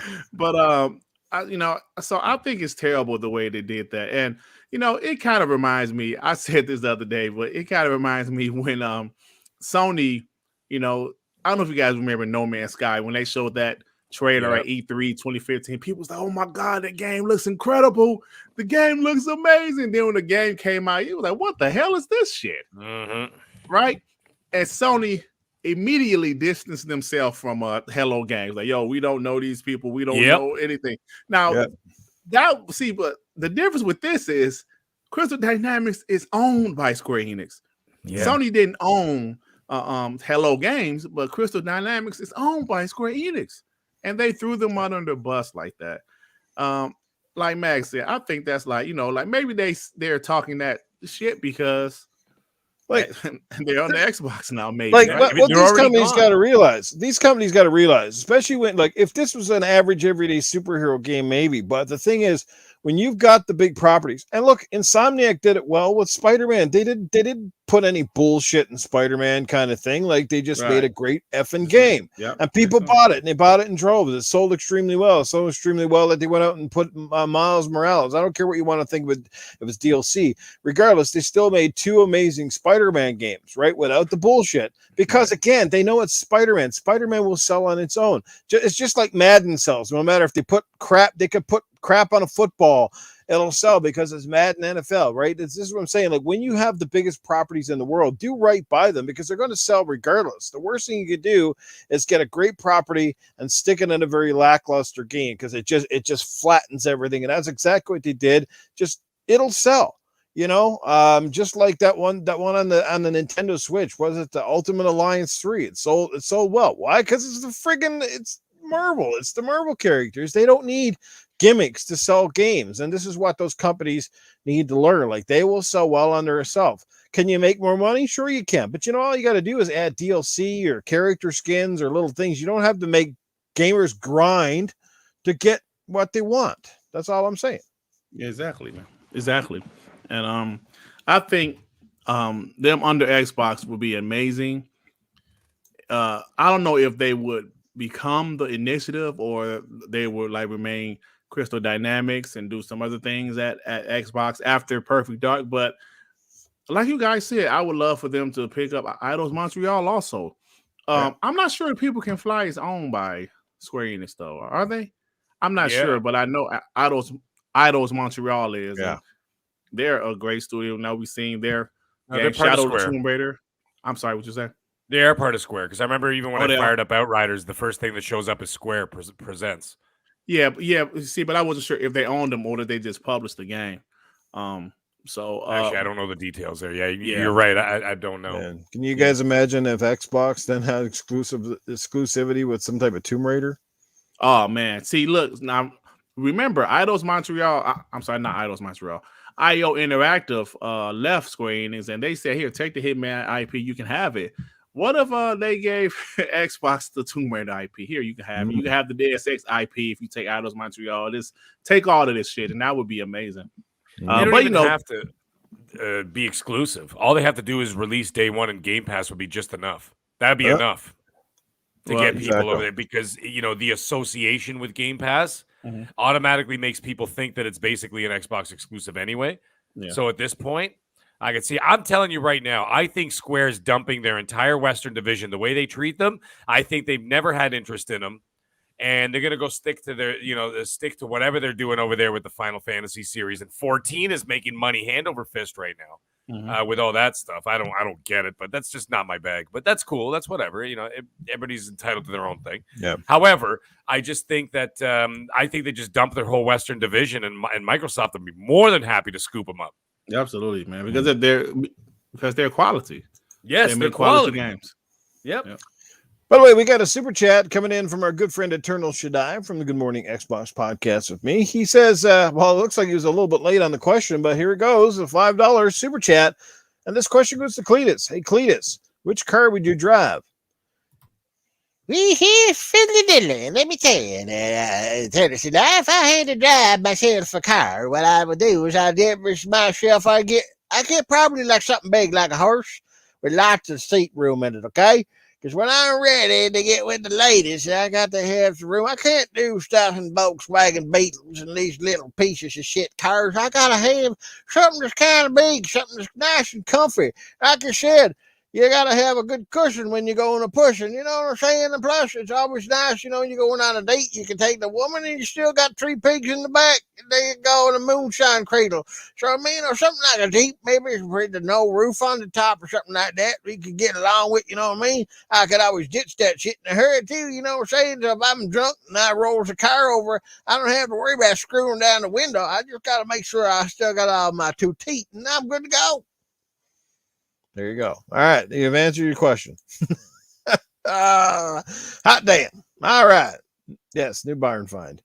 All right. The hippie van. I left everybody speechless. Have I or what? Why is everybody on mute? Oh, no, I'm sorry. Yeah. Good shit right there. Okay, guys. Yeah. Good stuff. Good stuff. Yeah. Any further thoughts on that? No, just that's a topic I've talked about the last week or so. This topic, but I'm passionate about this topic because I think that Square Enix is really some assholes for this, man. Well, I really do. You know what? We've seen the trend though, and this is a disturbing trend. It's not just Square Enix. It seems like every big publisher is somehow trying to monopolize and destroy some of their biggest franchises. Wow. Every one of them has been kind of guilty. We've seen a massive dip in the quality. We're seeing more quantity from the big publishers, but less in the quality. Not seem to be concerned about that stuff. I mean, for frig's sakes, EA mishandled Titanfall, for example. Then they strike lightning in a bottle with Apex, and for God's sakes, I think that's all we'll see now: Apex this and Apex that. Yeah. EA seems to be destroying everything one way or the other. The sports franchises are quickly going down the toilet. Activision's constantly doing it as well. And again, it doesn't need to. That's the thing. And I said this on the podcast. Well, actors with Call of Duty. I said this on the weekend. I said, Call of Duty does not need to die. I don't want the franchise to die. I love Call of Duty, but I think it could go away. And I don't think Activision would be worse to wear. Perhaps get another studio and make a different IP in its place, but give that franchise a little time to just kind of most people are still playing the other Call of Duties, right? Right. So why do you need to release one every year when your games that you put out now are already very successful and doing extremely well? You can go back and still find lobbies full of Modern Warfare. A game came out 2 years ago. Or 3 years ago now, wasn't it? 2 or 3 years ago? Yeah, 2 years. This is what I'm saying. So they don't have to, but they do it because again, it's the boardroom decision. They have to make one every year because they got to make sure they keep the stockholders happy. I'm saying get another studio, make a totally new IP, put a new shooter out in its place, but let Call of Duty just rest. Let those studios make a game they really want to make and not feel like they're rushed for it and everything is, you know what I mean? That's what I'm saying. They got the means. They don't have to do that, but they do. This is the problem with these big publishers. They all get so money greedy that they just, this is why a kudos to indie developers, because those guys make the shit they want to make. Right. And then most people ignore them, which is the sad part. Right. I don't know. But anyway, I'm getting off on a big tangent, but you get my point, right? Yeah. Let us miss it, Yeah, look what Assassin's Creed did. Remember when Ubisoft actually took a couple years away? Yeah, we're going to take a rest. See what happened. We was ready for it. Yeah, the next one came out and did phenomenal. It kind of revived the franchise. It kind of got a little bit more interest, and then quickly as that, they get some interest, and then they start going right back to the well again. Oh, let's make an annual edition. Now, they didn't. No, they made one last year, but they didn't do one this year. Correct? Right. Yeah. Right. Yeah, because they're doing the expansion for Valhalla for 2 years, actually. Yeah, let some of these franchises simmer a little bit. But if anything, bring back fucking Sam Fisher and Splinter Cell. We missed that one dearly, but nobody seems to want to. Nobody's listening. Yeah. As a business, there's no reason for COD to take a break. But hey, Nintendo could make a new Mario game probably every year if they want it. But do they? No, because at the end of the day, they still prefer quality. They'd rather have a Mario game come out with some real hype and some real clout behind it instead of just pushing out Mario pops up in probably 40 different games a year, but it's not a Mario game, right? Right. Yeah. Like you like saw Mario like Tennis or whatever. yeah, we saw one official Mario game so far since the Switch came out, and the Switch has been out 5 years. So Yeah. they Mario Tennis and Mario this. So he's in other games, but you get my point, right? Yeah. Yeah. We're not going to see 7 or 8 different Halos. So why don't Microsoft just go, we want a Halo every year, right? That's business too, right? They can make money. They can make bank on Halo every freaking year. We get that, but they don't, right? Because again, sometimes there's just, you just got to know when to take a step back. That's it, right? That's up. And our good friend Sean is in the chat. Sean, what's up, brother? 786. He drops $5. He says, good morning, fellas. Yes, I guess it is in his neck of the world. Shout out to my We Bleed Green, TTS brother, Dirt, and the rest of the panel. F the Pegasus Nation. Keep talking that shit, boys. All right. Yeah, I think we got was a Pony Boy 420 here in the house, is it? What? Pony Master 420, buddy. You gotta get it right. Pony Master. Oh no. How dare I? Oh shit's funny, man. You're killing it, man. You're killing it on Twitter. It's all those hits and retweets, man. That's crazy. Yeah, man. That stuff is funny, man. That's the funny stuff. Oh, thank you. It's funny, but there's a little bit of truth in there. Yeah. I retweeted this funny stuff. Halo would die if they did it because there's only one company make it. Well, they got the resources. They could dedicate multiple companies to making Halo if they want.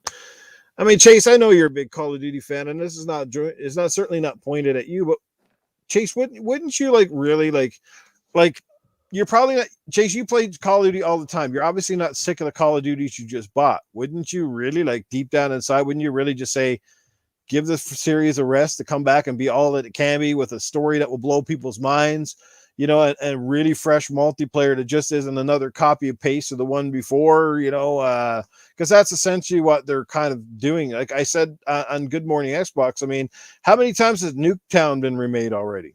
I know. Yeah. They keep putting it, and a lot of those maps, if you look at them, that's what they are. They take them, reskin them, put them back in, charge you another $80, and Bob's your uncle. Activision's been doing this for years. And that's what I'm saying. Like, people love the franchise so much they don't care. It's almost like you love them so much. It's like a sports team. Even when they get crappy and that their GM is absolutely miserable and doing terrible moves, but you still love them anyway. So you still keep going to the games and you keep getting kicked in the balls and buying your over expensive beer. Well, that's what Call of Duty has turned into. It's turned into the franchise that's gone downhill, but people love it so much that they just cannot take a break from it. They just go, yeah, I'm going to get the new one. Yeah. But whatever. I'm not here to start an argument. You're, like I said, it's your money, your time. You buy what you like. I speak with my wallet, and I have not bought this one. I refused to buy it. Didn't buy the last one. Did not buy Advanced Warfare. I have not bought the Black Ops 3 or 4. When I say I'm not going to buy something, you ain't changing my fucking mind. Although I did change my mind on Game Pass, and that's crazy, but that's a different story. Game Pass is definitely worth the money. So yeah. Anyway, I do digress. Off topic here. Shit. Anyway, guys, do I hear the man himself? Is he in the house? Because I think we could get ready to bring him in here if he's ready. But if not, we'll just move along a little bit. Nah, not quite. He's not quite there. Not quite ready. Okay, all right. We gotta let the superstar fish. See, normally we got Titan here with his. give me 2 minutes. Yeah. So when Titan gets on those rants, we're here for an extra 10 minutes, right? Plus, again, we were sad to say, like I said, we were hoping to have 108 Dragons TV with us tonight, but due to family issues, could not be here. Again, our thoughts are with you, Dragon, and we hope that you can make it back here one of these weeks soon. So Chase says Vanguard is awesome to me, and I've never thought I would love a CD. Well, that's great, Chase. I actually like the World War II, or the World War II one that came out a few years ago. That was. But I'm kind of done. But I'm done with World War II. Period. It doesn't matter who makes it. I'm just done with that genre, that era. Those games have been done to death to me. So there's no bringing me back in. Yeah. And of course, the new Battlefield. Are you buying that one, Dirt? No, but it's 10 hours on EA Play or Xbox Game Pass Ultimate, so I'll try with that. That's about it. I'll just give it a try on that. Yeah, I don't know. I tried the beta, and to me, it's Battlefield, man. For good or bad, It's it's Battlefield, and I'm not. If it comes down to Call of Duty or Battlefield, I'm going to sorry to say I'm going to have to go with Call of Duty. I just cannot get into the way that Battlefield plays. It never feels fluid to me. It always feels sluggish. The maps are too open. You're getting shot by like little maggots. Yeah, Like across the fucking thing that you can't see. I remember Mooch used to have great analogies on Battlefield. Like, yeah, I'm getting once like shot by fucking or getting somebody like a kilometer away. A kilometer away, or getting landed on by a fucking helicopter and shit like that, right? So those conquest maps. Man, the game lasts an hour. It's just I don't like those conquests. No, that's ridiculous. Yeah, like who's got the fucking time for that? Like, what if you got to go to work or something? You'd be like, yeah, I want to squeeze in around here, and the round takes an hour and 15 minutes. I'm like, guys, some of us got lives. You know, I don't know. I don't get it, man. You know what? I would say that no shooter besides Halo, no shooter this fall from Battlefield or Call of Duty impressed me at all this year. None. Neither one. And I'm not buying either one. Thing will fuck themselves. Even the Call of Duty this year looked like a PS2 game. I'm watching people's am I the only asshole who thinks this way? Like, I looked at it and I'm like, what the fuck is this, man? Yeah. I don't know. It looks like trash. But anyways, nobody gives a shit. Nobody gives a shit about Call of Duty. Let me tell you something about Call of Duty, all right? You know what Call of Duty is? It's like fucking the same woman over and over again. All she does is change her wig. All right? Shit. It's the same old tired pussy that you got last week, except now the hair's blue, okay? It's stupid. I'm tired of it. Anyways, enough of that bullshit. Good evening, everybody. Yeah, I'm here. By the way, what a wonderful vacation I've had. 2-week vacation. It's been wonderful. No Titan Drago. Oh, I feel so good inside. It's so good not to hear that squeaky Oompa Loompa screaming at the top of his lungs. Mag! I'm like, oh, yes.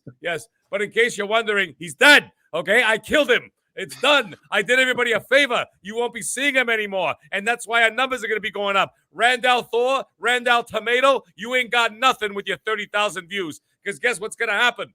Now that Titan Drago is gone, we're going to get 40,000 views per show. It's the best thing that ever happened. Thank God. Anyways, Titan, I hope you feel better, buddy. I miss you. I need someone to scream at me. But anyways. Tony, we got early questions coming in tonight. What the fuck? I didn't even get to my intro. All right. Oh, well, keep going. But we do have some questions for you. But anyway, continue. I'm sorry to cut you off there, Tony. Oh, well, you should be sorry. I was going to say it's all right, but hey, I'm not a nice Canadian. Anyhow, let me tell you something else. Mike Mullet, scumbag, what are you doing streaming at the same time as us?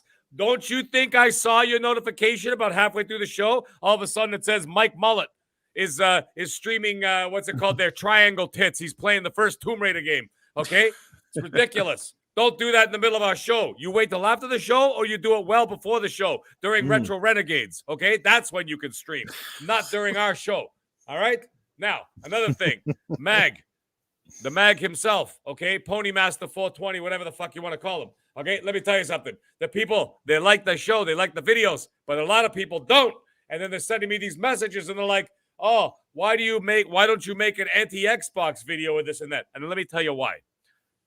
Because Xbox fanboys, as ridiculous as they could be sometimes, let me tell you something. They're not as ridiculous as these pony guys and this Unicorn Nation, whatever the hell they're called. I keep forgetting the name. Okay, Pegasus Nation. Xbox fanboys can be assholes too sometimes, but they don't have stupid names for themselves, and they don't give themselves stupid titles. So that's why I don't do videos. Or the fact that it happens to be my preferred console, and I decide to make the videos that I want to make. If you want to see an anti-Xbox video, make your own fucking video, assholes. Okay?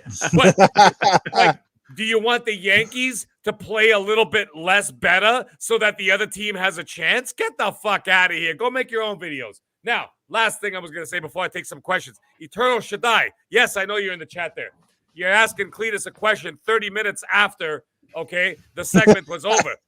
Why don't you do us all a favor? Why don't you wait till tomorrow morning and then you could send Noof a super chat and ask him a question while he's still sleeping? Ridiculous. Be on time next time, Eternal Shaddai. You should know this by now. Anyhow, what questions do you have for Tony Baloney? Well, we got one coming in from our good buddy, the fan of Kraken. Hey, Meg, now that Forza Horizon 5 is hot, what's the best car to bang your girl? Ha! Best car to bang your girl is a 1969 Pinto. Let me tell you something. The back of those cars have seats that are so big, it's basically like a fucking sofa. You could have an orgy back there and still have tons of room left over. It's unbelievable. Anybody fucking a car from the 60s and 70s, you know exactly what I'm talking about. You can lay all the way flat, all the way to the back, and you can invite 3 or 4 of your friends in there. Those are the best cars that you could do. And thank you for the question, Phil McCracken. Yes. We got a super chat from our good Noof friend, did the not doctor. get it.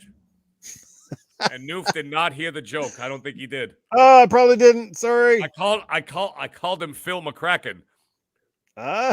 Phil McCracken. I'm a little slow tonight, Meg. Sorry, the energy drinks haven't kicked in. Oh yeah, when are they gonna kick in? At 3 a.m, for Christ's sake? It's almost midnight over here. They'll probably kick in by the time Shadai sends his next super chat. You hear that, Shadai? Ridiculous. Anyways, question. But the doctor, hey, and this one's not an anal question. That's weird. Finally. Tony B, going to Niagara Falls for my birthday soon. How fast do you think myself and Safe House Sam could bring a lady home? Let me tell you something, Doctor. Okay, yes, I will be there for your birthday at Niagara Falls. Ironically, the mag is going to be there next week, a week tonight at this exact very time. I will be there with Noof Nukem himself. It's going to be an incredible week. It's going to be an incredible day. It's going to be an incredible night. And the mag is going to be very drunk. I don't know what the Noof's going to be doing, but I'm going to be drunk. So that's all that matters in the long run. But anyways, it's going to be I don't know. I get the feeling Tony Baloney would bring his girl home in a car, but Safe House Sam, it could be in a body bag. I don't know. That's fine because there's a lot of haunted houses in there. It'll fit right in. It'll fit right in. That's good. But let me tell you something. Safe House Sam, Cletus, Arnold, Noof, they take a woman home faster than the doctor. You won't take home nothing. You are going back to your room by yourself, and then you're going to masturbate by yourself. And by the way, if we're sharing a room, you're not masturbating in that room. You wait till you get home. Okay? I don't want to wake up at 4 a.m. to get a glass of water and find your sheets going like this. Okay? I don't want to see that shit. Anyways, you're picking up nothing. The mag is picking up. Chef Trouble, you did not hear any of that. Thank you. Next question. Princess Zelda got one for you. What? Tony.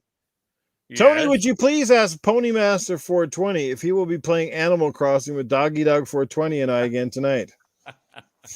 Let me tell you something. Animal Crossing is for people with severe mental problems. Okay? It's a ridiculous game. I don't know how the hell you can sit there and play that game and listen to those fucking characters talking.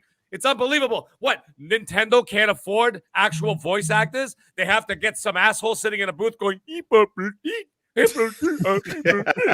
oh, you must, and then I'm reading the text. You must go cultivate the garden. You must pick cucumbers and raise llamas. Shut the fuck up and play a good game. Sorry, Princess Zelda. I absolutely adore you, but my God, Animal Crossing makes me mad. Unbelievable. It makes my herpes act up. It's ridiculous. Oh shit! Yeah, there's gonna be a dirty version of that game, Animal Cross Dressing. Yeah, I was gonna say, or Anal Crossing. That's a game I'll play. Anal Crossing. Anal Crossing. We'll play that game. I play that game weekly. It's not a problem. It's good times. The doctor hopes to play that game. Yeah. Good luck, doctor. We got one coming in from our good friend Matthew Dillon. He drops $5 in the super chat. Says, "Dirt Griggity, Sony Pony video, please." Much love, bro. Hey man, I can't do that. It's not my show, bro. But thanks. Oh shit, that's the name. Well, we're always happy to have Griggity here. We Bleed Green is a fantastic podcast on Monday nights. Those guys bring the facts to you, but they also like to have a little fun, and certainly at the expense of all the moronic. The fanboys out there. We don't hold back. We don't hold back. That's right. Hey, they give shit to us, so it's only fair that it's a podcast that gives it right back. Wow. Yeah, that's 8 years of being beat down. So this is a little retaliation. I'm going to answer a question, and I'm going to ask myself the question. I saw it in the chat from that guy, asshole 1324 Gaming. He asks, Tony, who would be your wingman? Noof, Titan, Arnold, Cletus, or Sam? Simple answer to that. Let me tell you something. No. It's very simple, Noof. Very simple. It would be Titan Drago. And I'll tell you why. The minute I approach two women and then I speak, and I go, "Good evening, ladies. How you doing? Would you like me to buy you a drink or what?" And then Titan goes, "Hi, ladies. Would you like to?" And guess what? In 10 seconds flat, I'm fucking them both, and Titan's going home by himself because they're going to hear that squeaky, ridiculous voice, and then I'm going to get them both. So he would 100% be my wingman, and it'd be nothing but threesomes from here to all eternity. Thank you for the question.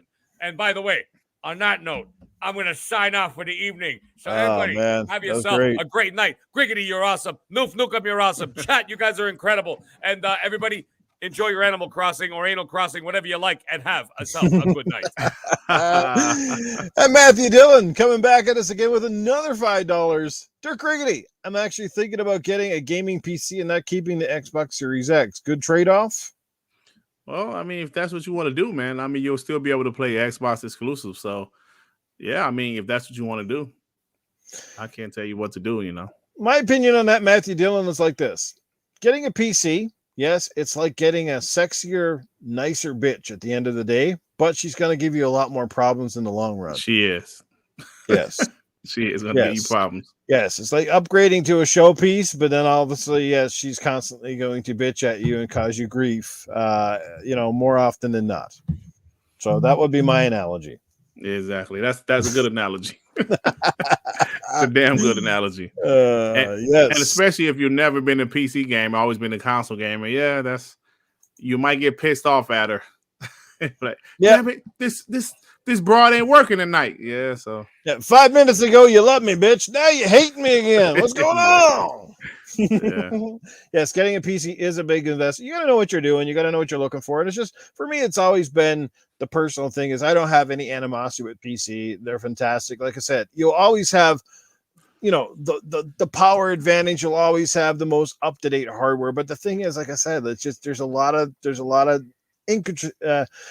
things that come with having one, right? And again, like, I don't know. That's all. Like my experiences in the past of PC have never been great. There's always something that comes up. There's always something wrong. There's always something that doesn't run right or doesn't look right, and too many options. It's just too much fiddling around. It's like jumping into some of these new cars these days when you get inside and you just want to fucking drive, and there's all these buttons all over the place now, and even just trying to set the clock on the fucking radio. It's just like what the hell, man? 40 different buttons, 50 different buttons for your windows. Remember back in the day, we just had a roll down window. What the fuck, Yeah. Like, shit's getting crazy, man. Like, it's crazy. It's supposed to be simpler, but they're getting more complicated.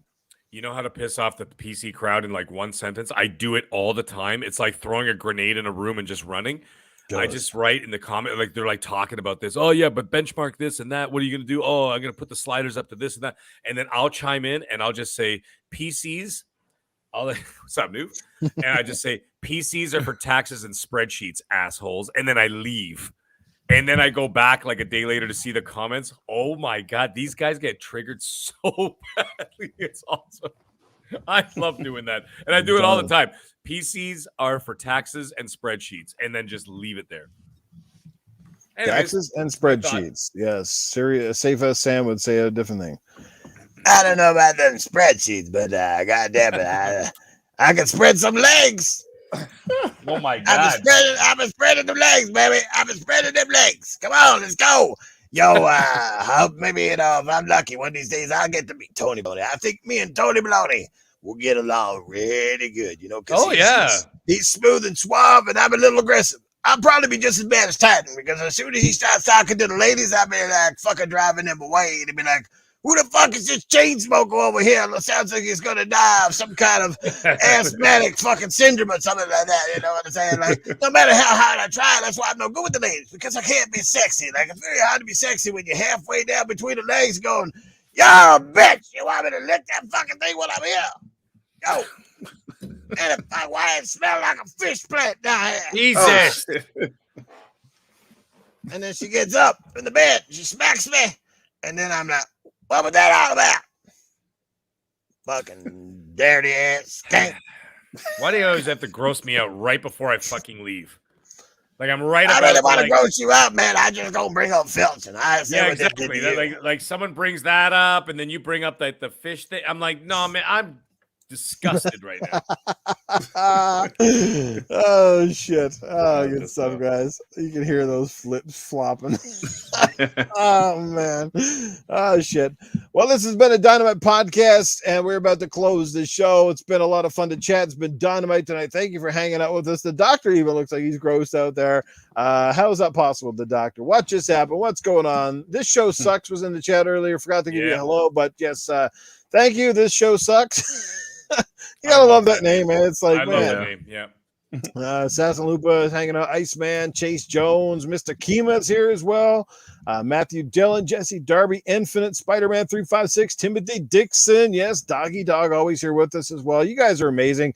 As I said, we saw a lot of We Bleed Green love here in the chat tonight. So thank you guys for coming over. People that have been checking out Griggity's show, being here on mine as well. Yeah. I don't care if you're showing up for Griggity, you're showing up for all three of us. It doesn't matter. But the fact you showed up at all means the world to us. Please. Absolutely. Comment, like, subscribe, hit that like button, all that good stuff, guys. You know how it goes.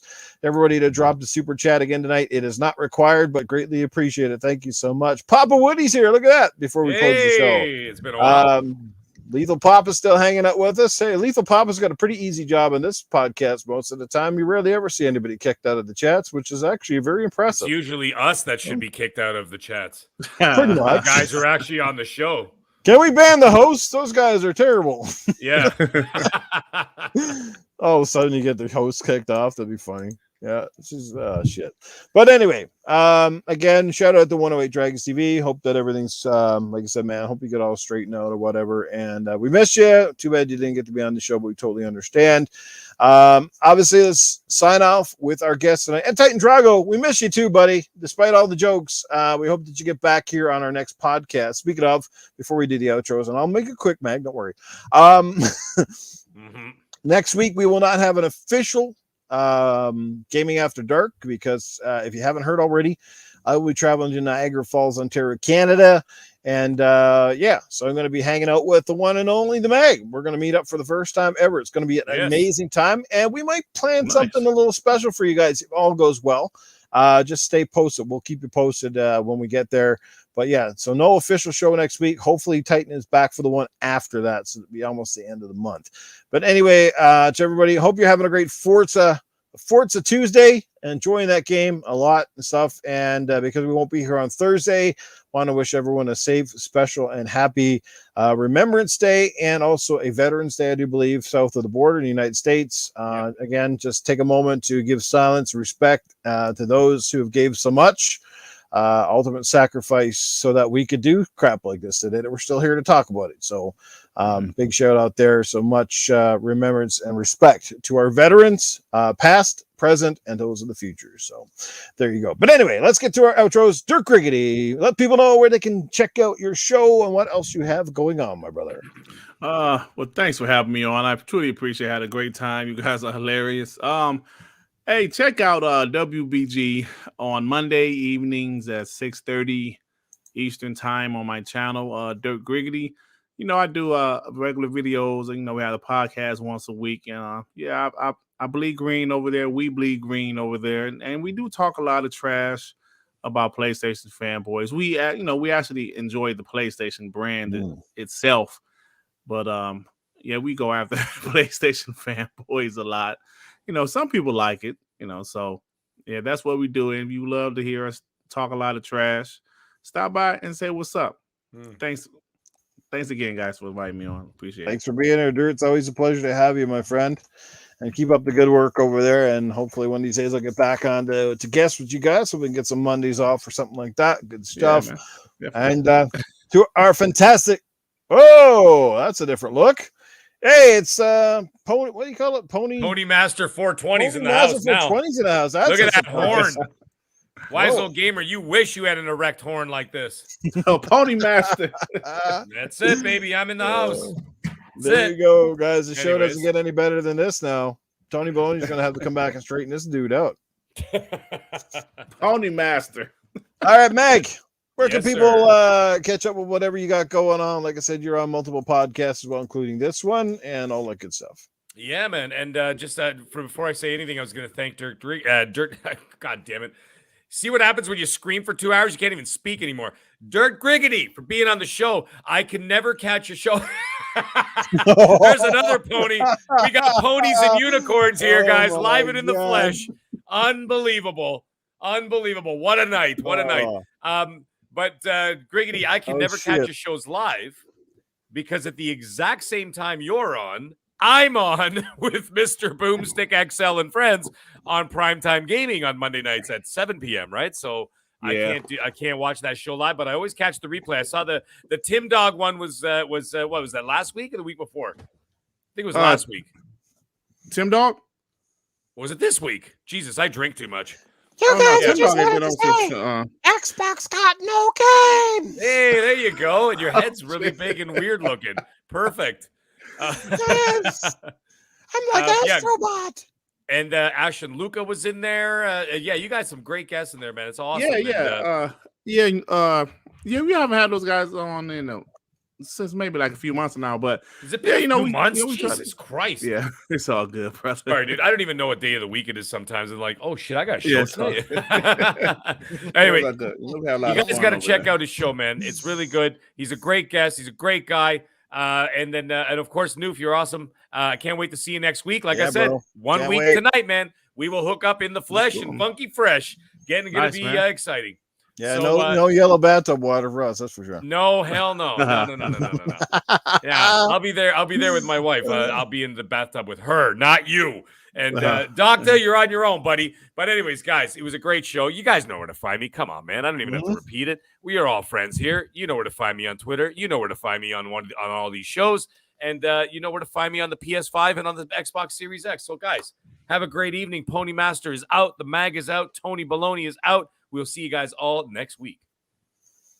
Absolutely. Take care, everybody. It's been a great show. We had a lot of fun. We hope you enjoyed it here. We hope that, you know what, we made your night just a little bit better, even if it was for a few minutes or the whole damn 2 hours. But we had a good time. The chat, you guys are unreal. Love you guys so much. Take care. We'll catch you in a couple of weeks. Perhaps me and Mag, like I said, we might have a little something special for you next Tuesday if technology and timing permits. But otherwise, we will see you back here in a few, and hopefully Titan is back in the saddle as well. Take care, everybody. Catch you on the next one. All right. Peace out.